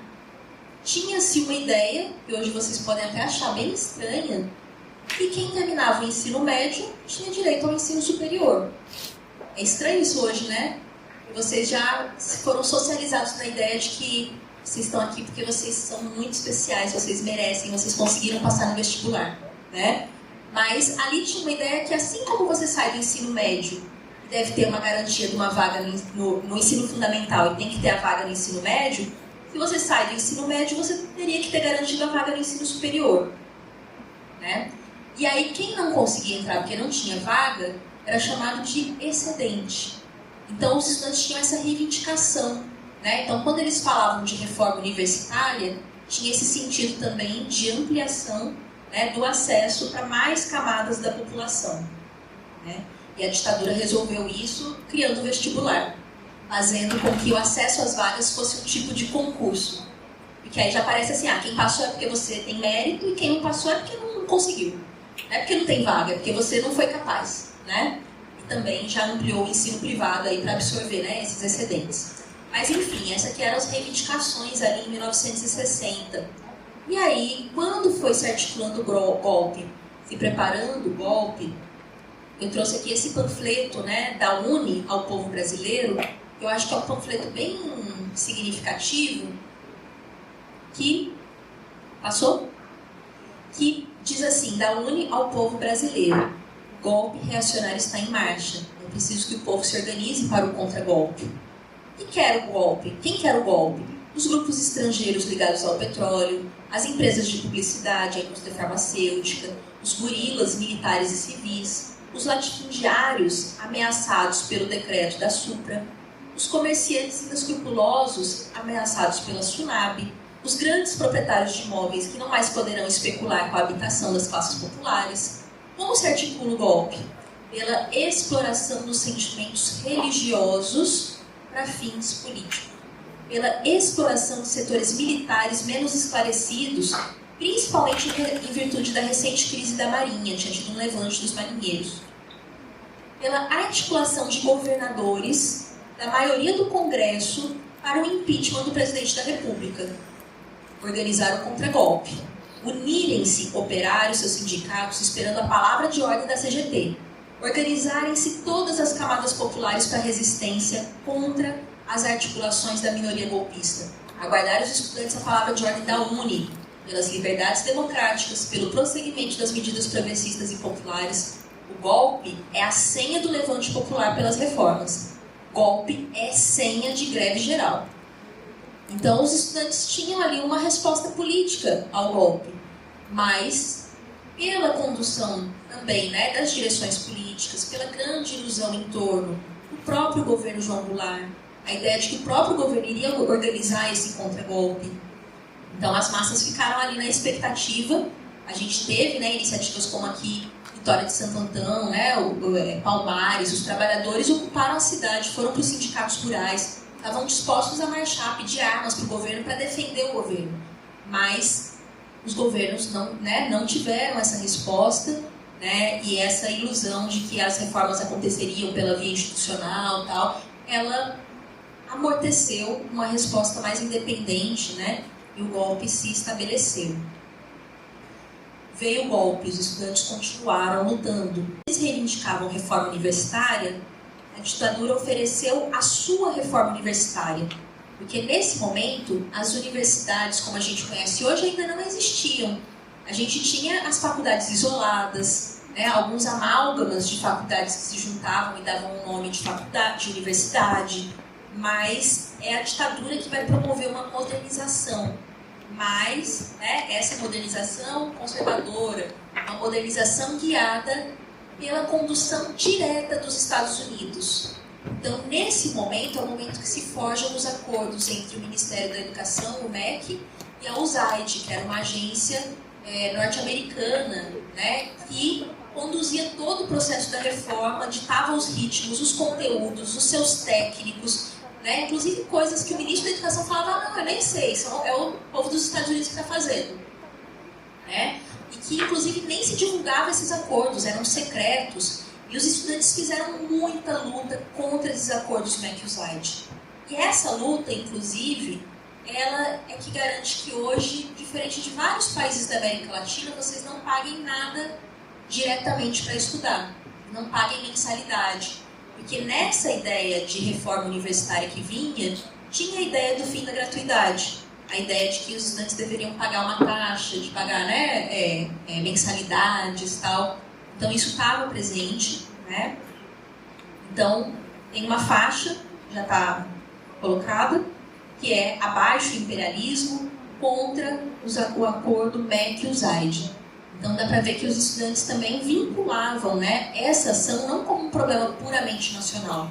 Afinal, né, isso já está amplamente comprovado como o próprio golpe ele contou com um papel ativo, né, de coordenação, de articulação dos Estados Unidos naquela ideia de evitar uma nova Cuba, né, evitar que o Brasil pudesse transbordar qualquer limite, né, da luta de classes, das lutas camponesas. Então, essa interrupção. Também, né? Mas os estudantes lutavam só contra o imperialismo, só contra esses temas gerais? Não, eles também lutavam por aquelas reivindicações que a gente chama de reivindicações sindicais, né? Das condições de estudo mais imediatas. E um dos episódios mais marcantes da ditadura não foi a primeira morte de estudante, mas foi uma morte que catalisou uma série de respostas, que foi a morte do jovem estudante Edson Luiz. Um estudante secundarista, pobre, né, de família trabalhadora, que tinha vindo do Belém do Pará. Né, você vê as feições dele, feições ali indígenas. Né, então, um jovem pobre, estudante, morava no Rio de Janeiro, que para estudar ainda fazia serviços de faxina, de servente, né, fazia várias coisas. E houve um protesto no restaurante Calabouço, que era um restaurante estudantil, né, pela qualidade da alimentação, pelo acesso, né, por questões ali cotidianas, e a resposta, né, foi a repressão mais violenta, com tiros de chumbo mesmo, e o Edson Luiz morreu ali fuzilado, e o corpo do Edson Luiz, que tinha 17 anos, né, quando morreu, ele foi levado em cortejo pelos estudantes até a Assembleia Legislativa, exigindo resposta. Né, os estudantes já criaram suas faixas, né, morreu um estudante, poderia ser seu filho, né, trazendo um apelo bem grande para as famílias, né, dessa violência da ditadura. E essa faixa que está aqui, né, morreu porque queria comer e estudar. Então, essas reivindicações de alimentação, de moradia, é na ditadura também que a gente tem esses campi que são criados longe do centro da cidade. Esse campus da Várzea foi criado sob a ditadura, né? Antes aqui era muito longe da vida da cidade, né? E os estudantes protestaram. Um dos estudantes que foi bastante torturado, pois ele foi preso, torturado, e lá adiante ele foi assassinado, depois eu vou falar dele, o Rui Frazão, ele foi preso porque ele fez os protestos, porque falava, não tem condição da gente estudar nesse lugar tão distante, e não tem, né, as condições de alimentação, de transporte e tal. Então, tinha esses protestos cotidianos também, essas reivindicações, né?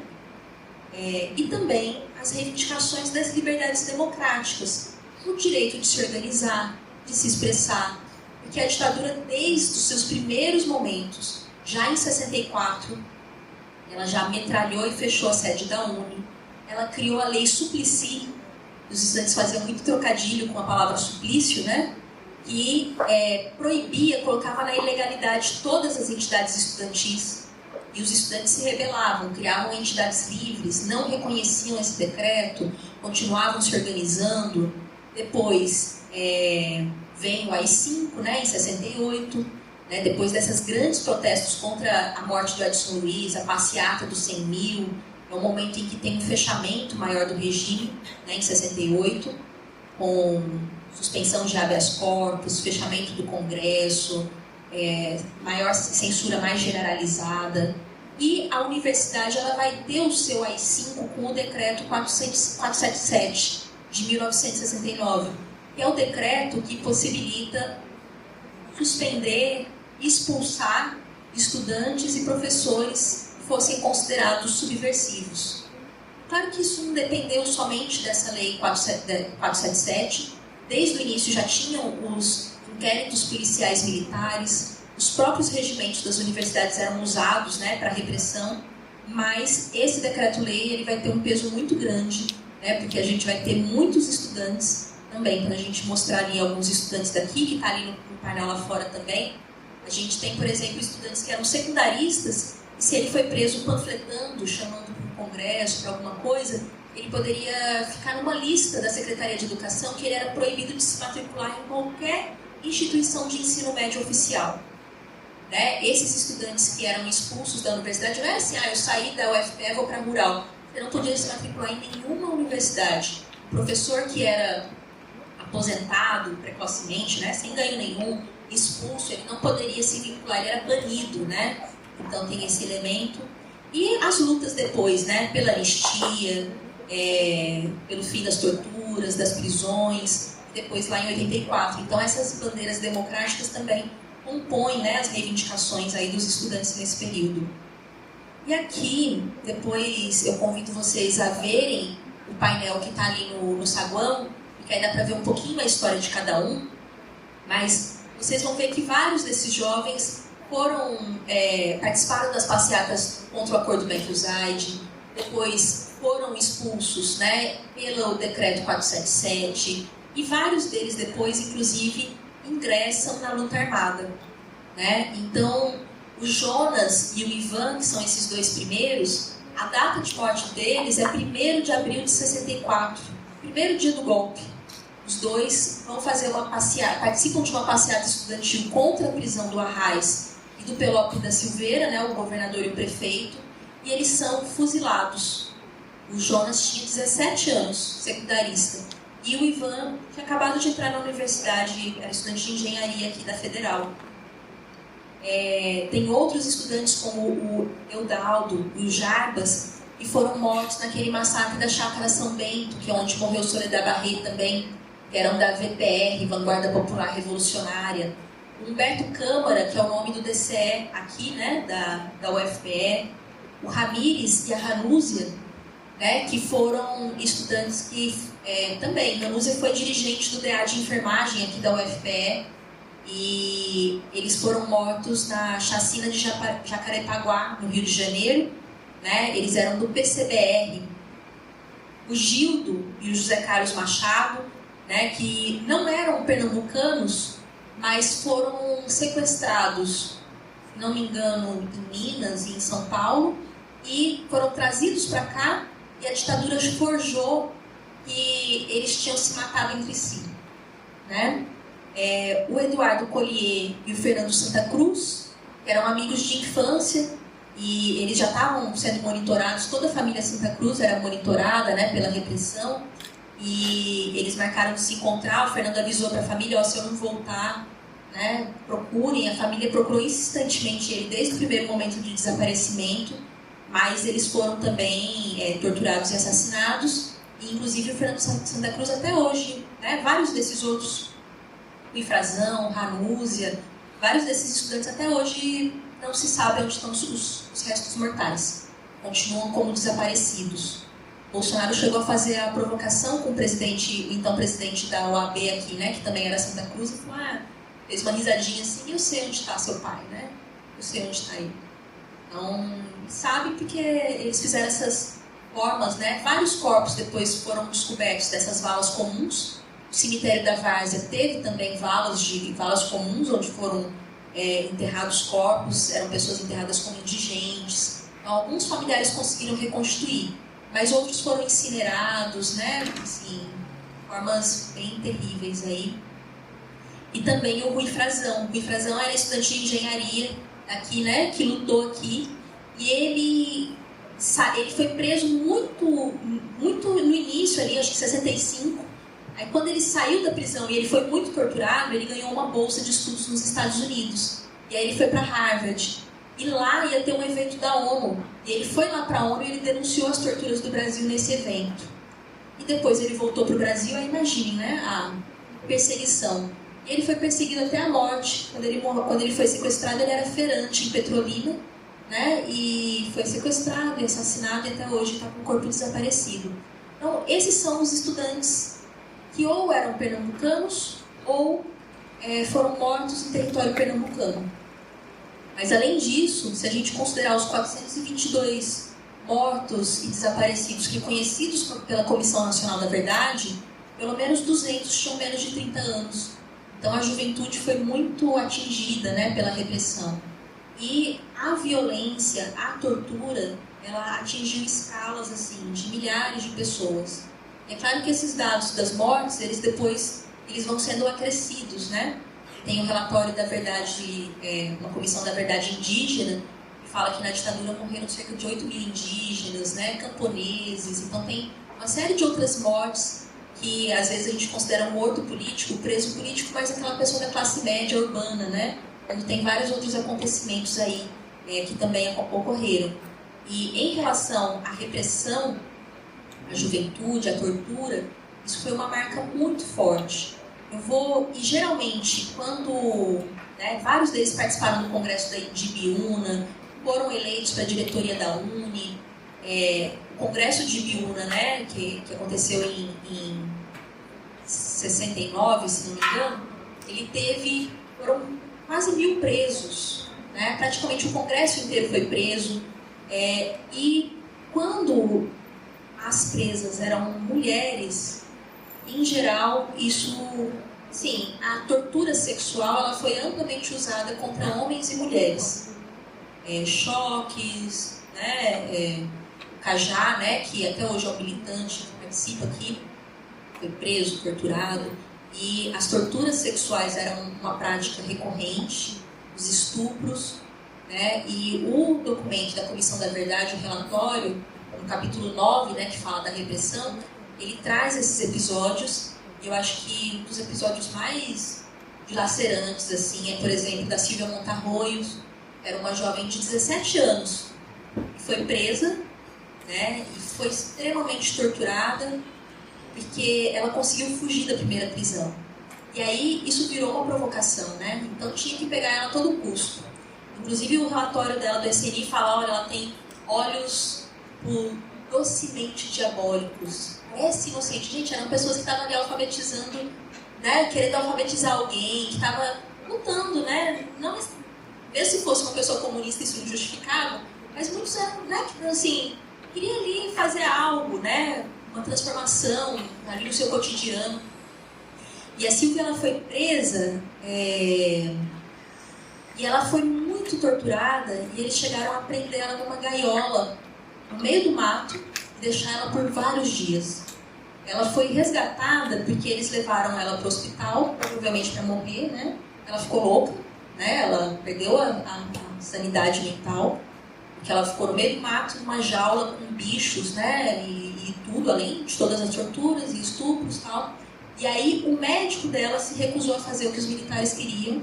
Ela chegou com 30 quilos e falou, não vou deixar você liberar, a gente vai tratar dela e tal, e denunciou. E aí ela conseguiu, né, depois restabelecer, né, mas imagine as marcas, né? Então, só para a gente ter a dimensão dessa violência, né, que essa juventude sofreu e se dispôs a enfrentar, mas sempre lembrar deles não só na condição de vítimas, mas lembrar também das suas reivindicações, das suas lutas, e são lutas que nos conectam também com as lutas que a gente ainda precisa fazer nos dias de hoje. Então, também, né, a gente tem todo esse percurso de inserção dos jovens na luta armada, né, sob influência do foquismo. A maior parte dos jovens que foram, das pessoas que foram para a luta armada vinham da juventude, né, num processo, e a gente pode ter um balanço crítico, né, desse caminho, que é um caminho mais separado da luta de massas, uma ideia de que uma vanguarda treinada militarmente, conseguiria guiar o povo, né, para acabar com a ditadura. Eles foram esmagados, né, pela ditadura militar. Mas por mais que a gente possa fazer o balanço crítico desse método, é necessário, né, porque a gente precisa aprender com as experiências, a gente tem que reconhecer esses estudantes como mártires, né, que lutaram pela democracia, pelo socialismo e tal. Aí a gente pode passar o slide já para o momento em que a Uni volta à legalidade. Então, já ali no processo, né, da anistia, já vai se reconstruindo as entidades estudantis, e do ponto de vista da lei, vai ser em 85 que vai se voltar a legalizar. Né? É importante lembrar que nesse momento a Uni já tinha a direção do PCdoB, né? Quem está aí na foto é o Renildo Calheiros, né? Novinho, né? Que é daqui também, de Pernambuco, da família Calheiros. E ele que era o presidente da Uni, e ele está nessa foto junto com o Marco Maciel, né? E o José Sarney, né? E é um momento que a Uni volta à legalidade e bastante atrelada ao próprio governo Sarney. Então ela volta assim, também numa linha de institucionalidade. O retorno à democracia é extremamente pactuado, demorado, né? Por mais que a gente tenha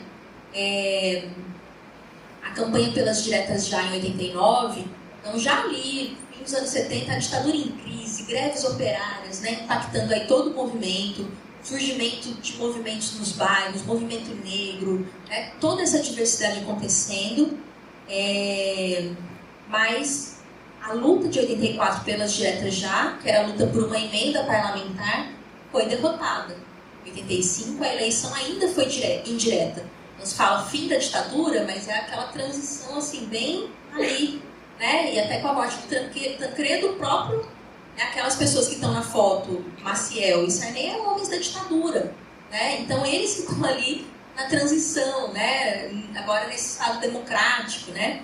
E isso é uma característica bem forte. Os golpistas de ontem, daqui a pouco, põem uma carinha de democrático e aparece de volta, né? Continua governando. E, efetivamente, a gente tem a primeira eleição mesmo só em 89. A primeira eleição para presidente. E essa eleição vai ser marcada por um tipo de golpe midiático, né? Porque o Lula quase ganhou em 89, ele estava à frente no primeiro turno. Aí tem toda uma manipulação, né? E o Collor consegue sair vitorioso. Mas o Collor, pode passar o slide, ele foi um arranjo, né, para tentar garantir ali alguém das classes dominantes, mas um partido tipo o PSL do Bolsonaro, né, que era o PRN, um partido que foi criado ali às pressas, né, sem base parlamentar, né, então ele tinha essa característica.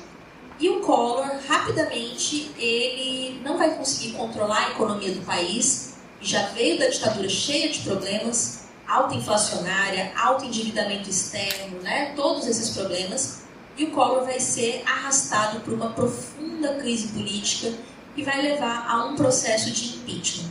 E nesse momento os estudantes voltam à cena política com o movimento dos caras pintados. Né? Eu, nessa época, tinha 11 anos, aí foi o primeiro protesto que eu fui, lá em São José do Rio Preto. Que todo mundo ia, né? Então, quando tem esses movimentos, é uma coisa assim, que arrasta, né, todo mundo. Aí a gente foi lá, protestou e tal. E era um protesto que tinha um forte caráter, assim, contra a corrupção na política, né? E, de certa forma, os estudantes participaram de uma divisão que estava acontecendo ali nas próprias classes dominantes, né? E, inclusive, na sequência, eles já apoiaram integralmente o governo de Itamar Franco, né? Então, tá vendo? São protestos mais contidos ali dentro de uma certa ordem. No governo FHC, que é um governo abertamente neoliberal, vão ter muitas campanhas contra as privatizações. Não só na educação, porque nesse momento tramitava no Congresso Nacional propostas de cobrança de mensalidade nas universidades. Tinha riscos, né, de privatização, assim, no sentido mais literal, né, da gente começar a pagar mensalidade nas universidades públicas. E uma ampla privatização de empresas estatais. Aqui, né, contra a privatização da Vale, né, a Vale do Rio Doce, que foi privatizada. Passou? E foi privatizada.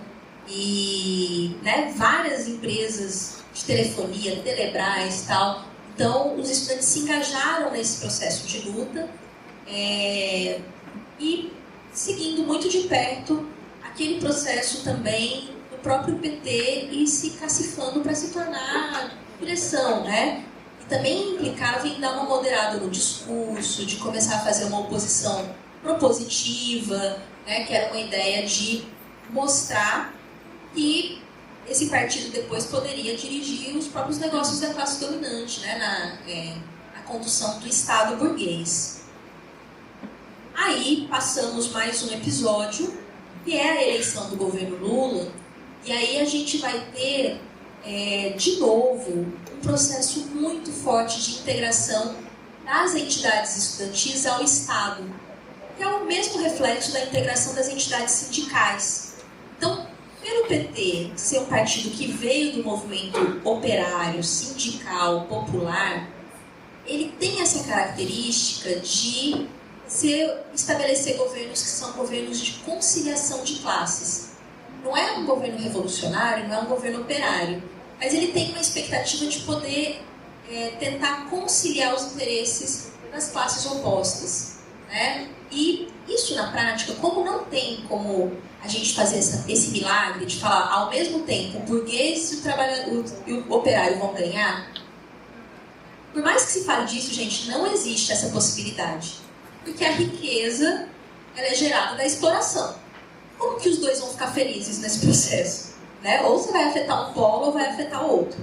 Por mais que fale, não, vai ser possível conciliar o interesse do camponês sem terra e do plantador de soja. Não tem como. Está em choque. Né? Da mineradora e do indígena. Não vai ter jeito. Então, é um governo que apresenta essa promessa e essa característica de conciliação, ao mesmo tempo que, inclusive de acordo com a conjuntura, às vezes consegue determinadas concessões, ela acaba dando continuidade a medidas que, em última instância, são de ataques aos trabalhadores, mas com uma feição de que isso é mais coletivo, mais democrático. Então, isso também aconteceu na educação sob o governo Lula. Então, a UNE se integrou integralmente ao governo. Você não via um congresso da UNE que não tinha um presidente lá falando e tal. E em torno do projeto de reforma universitária do governo. Era um projeto que tinha uma campanha muito bonita, assim, eram os estudantes andando, estudantes negros, tal, né? Aí caminhando e cantando, né? Assim, e agora todo mundo vai entrar na universidade. Aquela ideia, né? De filho da doméstica, do pedreiro, agora vai poder estudar, vai poder ser doutor, tal. Mas isso foi feito em grande medida por meio da expansão do ensino privado. Né? Então se manteve a privatização por meio dos recursos públicos para o ProUni, a compra de vagas nas instituições privadas. Isso deu um salto na monopolização e na mercantilização do ensino que foi um absurdo. Na desnacionalização. E a UNE estava ali só embelezando esse projeto. Nas universidades públicas veio o REUNE. O REUNE ele tinha uma proposta de expansão, mas sem ampliação de recursos de professores. Era uma expansão precarizada. E aí vai transformando a assistência estudantil em uma coisa bem focalizada, né? Então, esse projeto ele encontrou resistências, mas foram resistências por fora da UNE.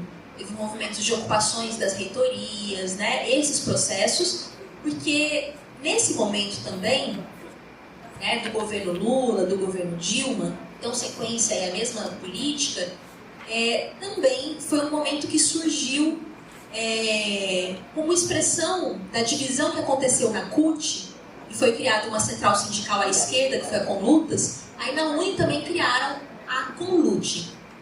A Conlute não conseguiu se enraizar, morreu de inanição. Depois eles criaram a ANEL, que era a Assembleia Nacional de Estudantes Livre, e também não conseguiu decolar, morreu de inanição. E agora esse pessoal que impulsionava essas iniciativas voltou para a UNE, né? Mas foi uma tentativa de criar uma outra entidade, que acaba sendo um problema, né? Porque no meio sindical isso se estabeleceu. O governo fez uma reforma sindical que deu mais poder às centrais, e aí teve um momento de estilhaçamento. Cada partido tem sua central sindical. Hoje a gente tem mais de 10 centrais sindicais. Né? O PT tem uma, já, né? O PCdoB tem a CTB, o Solidariedade tem a força sindical. Isso é muito ruim para os trabalhadores, porque o sindicato ele tem que ser uma frente, né, de toda a diversidade, assim como a UNE, né, como a entidade estudantil. Então, a gente tem esse percurso, né, que é um momento em que se aprovam legislações, por exemplo, a questão da lei de cotas, né, com a Dilma, a gente vê a importância, né, dessa lei, a mudança do perfil do universitário, mas você tem, dentro das mesmas vagas existentes, uma mudança no perfil.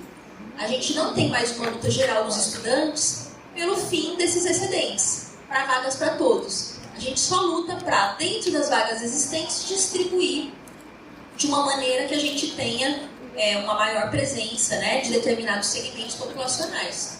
Então, isso vai trazendo, né, essas alterações. Aí pode passar, Lucas, para a bandeira, para o slide, né, da tarifa, que se a tarifa não baixar, que eu não vou comentar muito, mas a gente completou 10 anos, né, das jornadas de junho, que foi um movimento explosivo com uma grande presença da juventude, né, mas que também não se deu a partir da UNE, da UBS, se deu por fora, né, inicialmente com as lutas do MPL, né, o Movimento Passe Livre, e depois fugiu totalmente ao controle do MPL e se tornou, né, um movimento gigantesco e que, pela questão do tempo, eu não vou adentrar muito nisso. 2015, a gente tem um novo processo de lutas explosivo, né, da juventude, que é o movimento de ocupações de escola, que começa em São Paulo, contra a reorganização escolar que o camarada Alckmin, né, fez lá em São Paulo.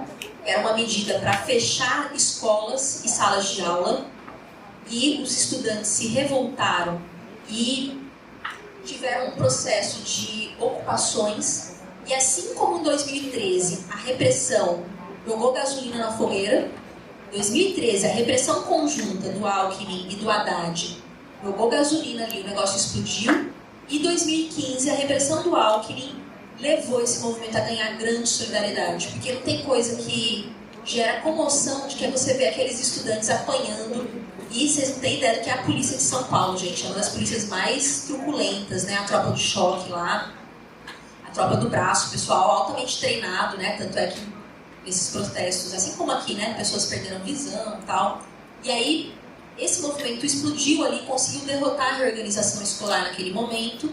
Em 2016, depois do golpe contra Dilma, vem o governo Temer, a gente continua aqui nesse slide da Escola é Nossa, porque em 2016 veio o golpe e o movimento operário, por conta dessa domesticação anterior, de você quebrar, né, a sua radicalidade, e até mesmo porque o próprio governo Dilma ele já estava para tentar se manter fazendo alguns ataques, restrições ao seguro-desemprego, um ajuste fiscal que foi chamado o Plano Levi. Então, na hora que veio o golpe, não teve uma reação, por exemplo, da classe operária de se levantar, fazer uma greve política e falar: não, ninguém vai tirar esse governo, se a gente elegeu, é a gente que pode tirar, não são esses 300 parlamentares aí que vão tirar. Não teve isso. Mesmo o PT sendo a direção da CUT, né, dos organismos de massa, não teve essa luta de fato direta, né, para derrotar o golpe. O que a gente tinha? Aquelas manifestações, o dia que ia ter uma votação do Congresso, que era uma manifestação para a gente assistir os parlamentares votando. Lembra? O povo colocava até telão lá, para a gente ver, aí todo mundo chorava, né? Era isso, né? Então, a classe operária, os movimentos que tinham sido estatizados, burocratizados, institucionalizados, não conseguiram dar uma resposta ao governo Temer. Mas essa revolta explodiu pelos secundaristas. O movimento secundarista foi a ponta de lança ali naquele momento. E foi ele que conseguiu garantir, por exemplo, que isso se irradiasse para as universidades. A gente teve ocupação aqui de universidades, a gente teve greve, né, de professores aqui na UFPE, em várias universidades. Então, esse daí foi um episódio importante também. Aí eu queria pedir para o Lucas para passar o trailer do Bora Ocupar, porque eu fiz como projeto de extensão aqui um documentário sobre as ocupações de escola, né, que aconteceu em 2016, falando das ocupações aqui de Pernambuco. Então, pode soltar. Tem 20 anos de congelamento de gastos, então vai ter redução do nosso pensamento, vamos dizer assim.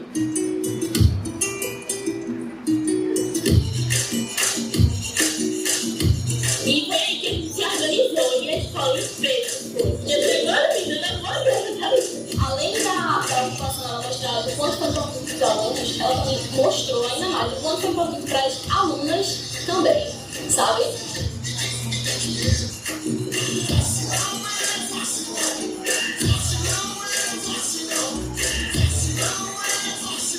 A educação brasileira hoje em dia, pra mim, eu acho que é um funil. É um funil. Ela vai deletando as pessoas que não sabem. Quando chega no final, só as inteligentes que passam, tá ligado?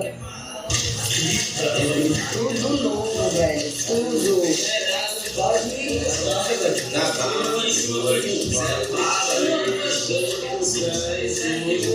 Porque a história oficial é construída pelos vencedores. Só que os vencedores não foram eles. Não na minha avaliação. A gente, infelizmente, está vivendo os retrocessos, mas tem esperança. O jeito que a gente evoluiu, o tanto que a gente amadureceu, essa proporção de live, da gente ser, eu mesmo, uma criança, a gente ser muitas crianças ignorantes e preconceituosas, e da gente, não perder vários preconceitos, né, que não deixar de ser ignorante, porque falta ainda muito, mas deixar de estar contente na ignorância.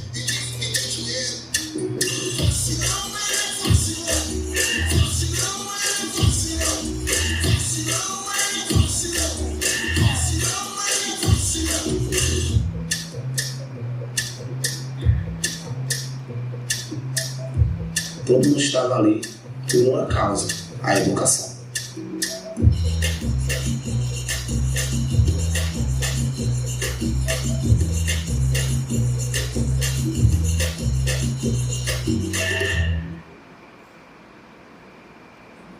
Ai, gente, eu sou muito fã desses meninos. A gente fez isso com projeto de extensão, né? Então eu fiz a direção e a produção, mas assim, uma participação intensa de estudantes, o pessoal que tá aí do cinema, a Carol Santinho, que era do curso de cinema audiovisual, foi diretora de imagem, treinou estudante de psicologia, não sei o que, para captar som, para todo mundo do projeto. Então, foi um projeto incrível e vale a pena vocês verem um documentário de 55 minutos que conta essa história. Pra gente também tirar essa ideia, né, de que a luta sempre é uma coisa em preto e branco, lá do passado, né, assim, não, tem luta agora acontecendo, a gente tem que estar atento para ver e não deixar de aprender com as lutas e registrar a memória delas, né, a memória do presente aí também. Aí na sequência, né, do slide aí, o que as entidades fazem? Porque essas ações aconteceram por fora das entidades, né, foi uma explosão, assim. Aí, o que vem a campanha da UBS na sequência? Bora ocupar as urnas. Sempre essa ideia, em vez da luta direta, da organização, transfere para alguém que você vai eleger que vai resolver o problema, sabe? Essa linha de canalizar para a institucionalidade. Aí a gente começa aqui, Jean, a responder a sua questão, né? Por que o pessoal não se mobiliza? Né? As dificuldades e tal. Então tem isso, essa canalização para a via institucional, parlamentar. Essa ideia de que a gente não vai derrotar esse governo fazendo a nossa luta e tal. Porque o governo Temer teve essa luta, mas em 13 de dezembro, mesmo dia do AI-5, ele conseguiu aprovar a emenda constitucional do teto dos gastos. Né? Aqui teve protesto, estava o exército na rua, prendeu dezenas de estudantes. Depois ele consegue, né, consolidar a reforma do ensino médio, novo ensino médio. Era isso que os estudantes estavam lutando contra. E depois o Bolsonaro vai implementar.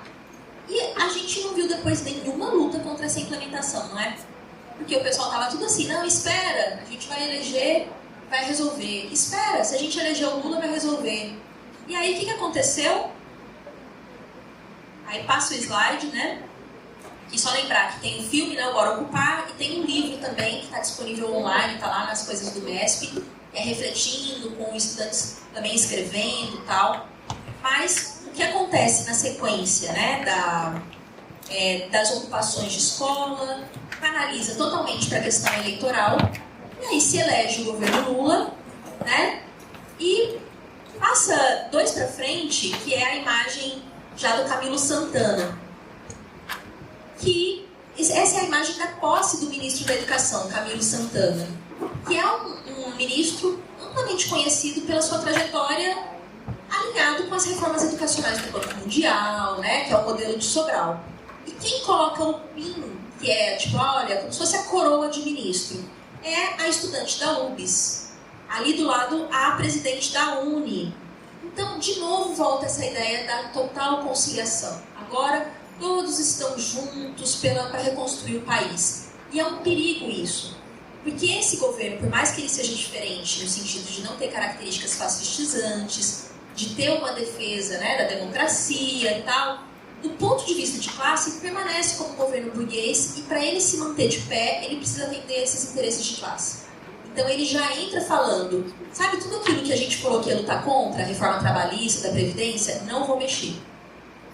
Sabe a reforma do ensino médio, que os estudantes foram para a rua, lutaram? Não vamos mexer, vamos implementar. Foi isso que eles falaram. E aí, volta ficou fora o slide, ficou fora de ordem, os estudantes, de novo, estão aí nas ruas protestando. Mas o que Jean comentou é meio que um protesto assim, controlado, meio para fazer de conta, para ser muito sincero. Porque tem uma revolta nas escolas. Porque o novo ensino médio é um absurdo. É um absurdo. O impacto que ele tem na educação, a substituição das disciplinas, ele pega algo que já estava em crise, não é que estava perfeito, não. Mas ele piora muito. Transformar naqueles itinerários, o absurdo, o esvaziamento, e a ideia de uma educação ajustada ao futuro que eles querem para a juventude. Uma juventude precária, iludida ideologicamente, que é empreendedora, que é ela que tem seu projeto de vida e ela que pode fazer, e se ela não conseguir, a culpa é dela, o fracasso é dela, essa sociedade não tem responsabilidade. Então, tem uma revolta nas escolas, e isso tem explodido em alguns movimentos. Mas a direção está fazendo de tudo para jogar água fria, infelizmente. Eles chamaram os atos, mas na sequência, um dia a CNTE chama, no outro dia a UBS. Se é a mesma causa, por que não junta? Porque é para deixar mais fácil para o governo, gente. Porque ambas as entidades estão na base do governo. E depois dos últimos atos, em abril, a gente já está em junho e não teve mais. E que teve Encontro Nacional de Estudantes com o MEC, que a UBS já fala que tudo bem fazer arcabouço fiscal desde que não mexa no Fundeb. Então, é assim que acontece. Porque, no fim das contas, aí pode passar, tem uma relação também dos estudantes com o Estado, aí pode ir para a parte, Lucas, que está UNE e partidos, os estudantes e os partidos. Tem uma relação que está mediada pelos partidos políticos. Então, se a gente pega a trajetória da UNE, por exemplo, os 7 primeiros presidentes não se sabe se eram filiados, não tem uma identidade, mas tipo, 46 a 56 eram partidos de oposição ao Vargas, mas pela direita. De 57 a 72 foi a Juventude Universitária Católica, principalmente por meio da AP, a Ação Popular. De 72 a 73, a APML, que foi um racha da AP, que era a Ação Popular Marxista-Leninista. Em 73, a APML se funde com o PCdoB. E desde a reorganização da UNE em 79, é o PCdoB que está na direção. Faz tempo, hein, gente? Só teve uma exceção de 3 anos ali e teve uma gestão do PT. A partir de 89 começa a ter a proporcionalidade, que faz com que a gestão seja compartilhada, de forma proporcional por vários, de acordo com os votos de cada entidade. Então, para finalizar, acho que acabei falando demais, mas o que a gente vai pensar para hoje, Porque, a rigor, o que o capitalismo tem a oferecer para a juventude é terrível, assim, no presente e no futuro. A gente está aí, Esses dias de chuva, Recife já fica submersa. Já falam que Recife é uma das cidades que mais pode ser afetada pela crise climática, a partir de 2030. Não por causa só da sua geografia, mas por causa da miséria. Porque tem um monte de gente que tem que morar na beira do rio, tem que morar na encosta, Então, se esse mundo continuar nas mãos dessa burguesia, ela não hesita em, para defender seus interesses, sacrificar até mesmo parcelas muito grandes da humanidade. Ela está levando a humanidade à beira do precipício mesmo. E a barbárie social já se manifesta de várias maneiras. Ela tem um processo de e incorporando a tecnologia, mas não a serviço de todos. Porque a tecnologia inserida a serviço de todos levaria o quê? A gente a reduzir a jornada, né, para todo mundo poder ter mais tempo livre para se desenvolver artisticamente, né, com todos os seus potenciais. Mas isso, quando é inserido, leva ao desemprego. As crises têm sido respondidas, né, para manter os lucros com uma ofensiva.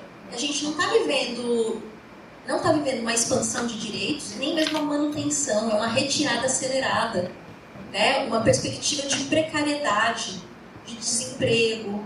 Então, é isso que o capitalismo tem a oferecer.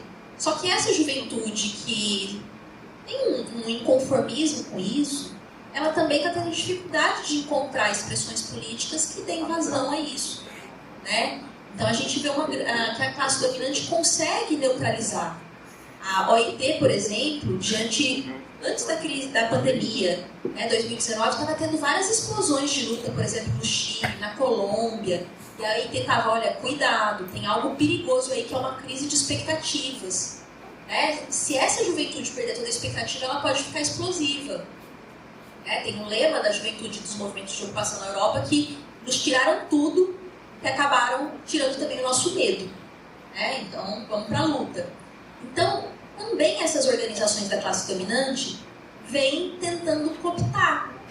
Então, vem tentando oferecer soluções. Olha, a gente vai fazer aqui a meta do milênio em relação à igualdade de gênero, racial, do meio ambiente. Mas a gente vê que eles colocam a meta para 2000 e não cumpre.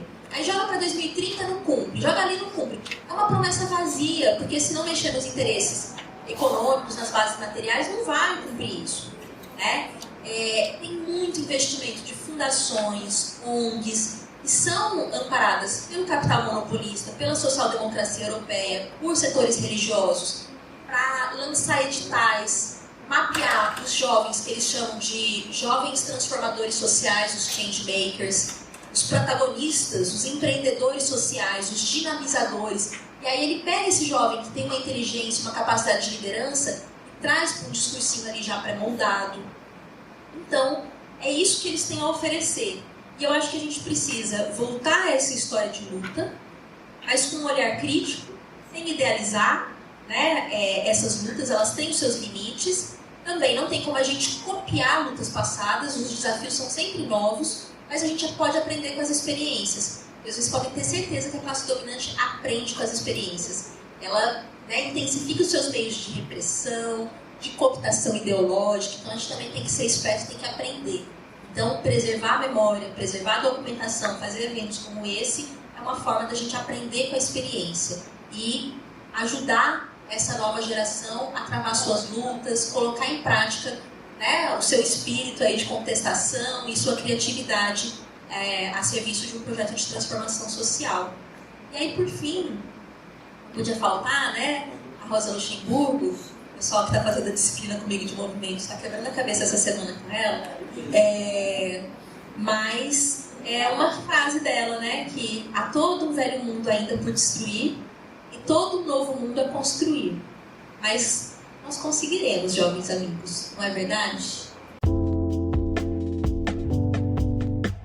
É isso, minha gente. Esse foi mais um episódio do nosso podcast da Virada.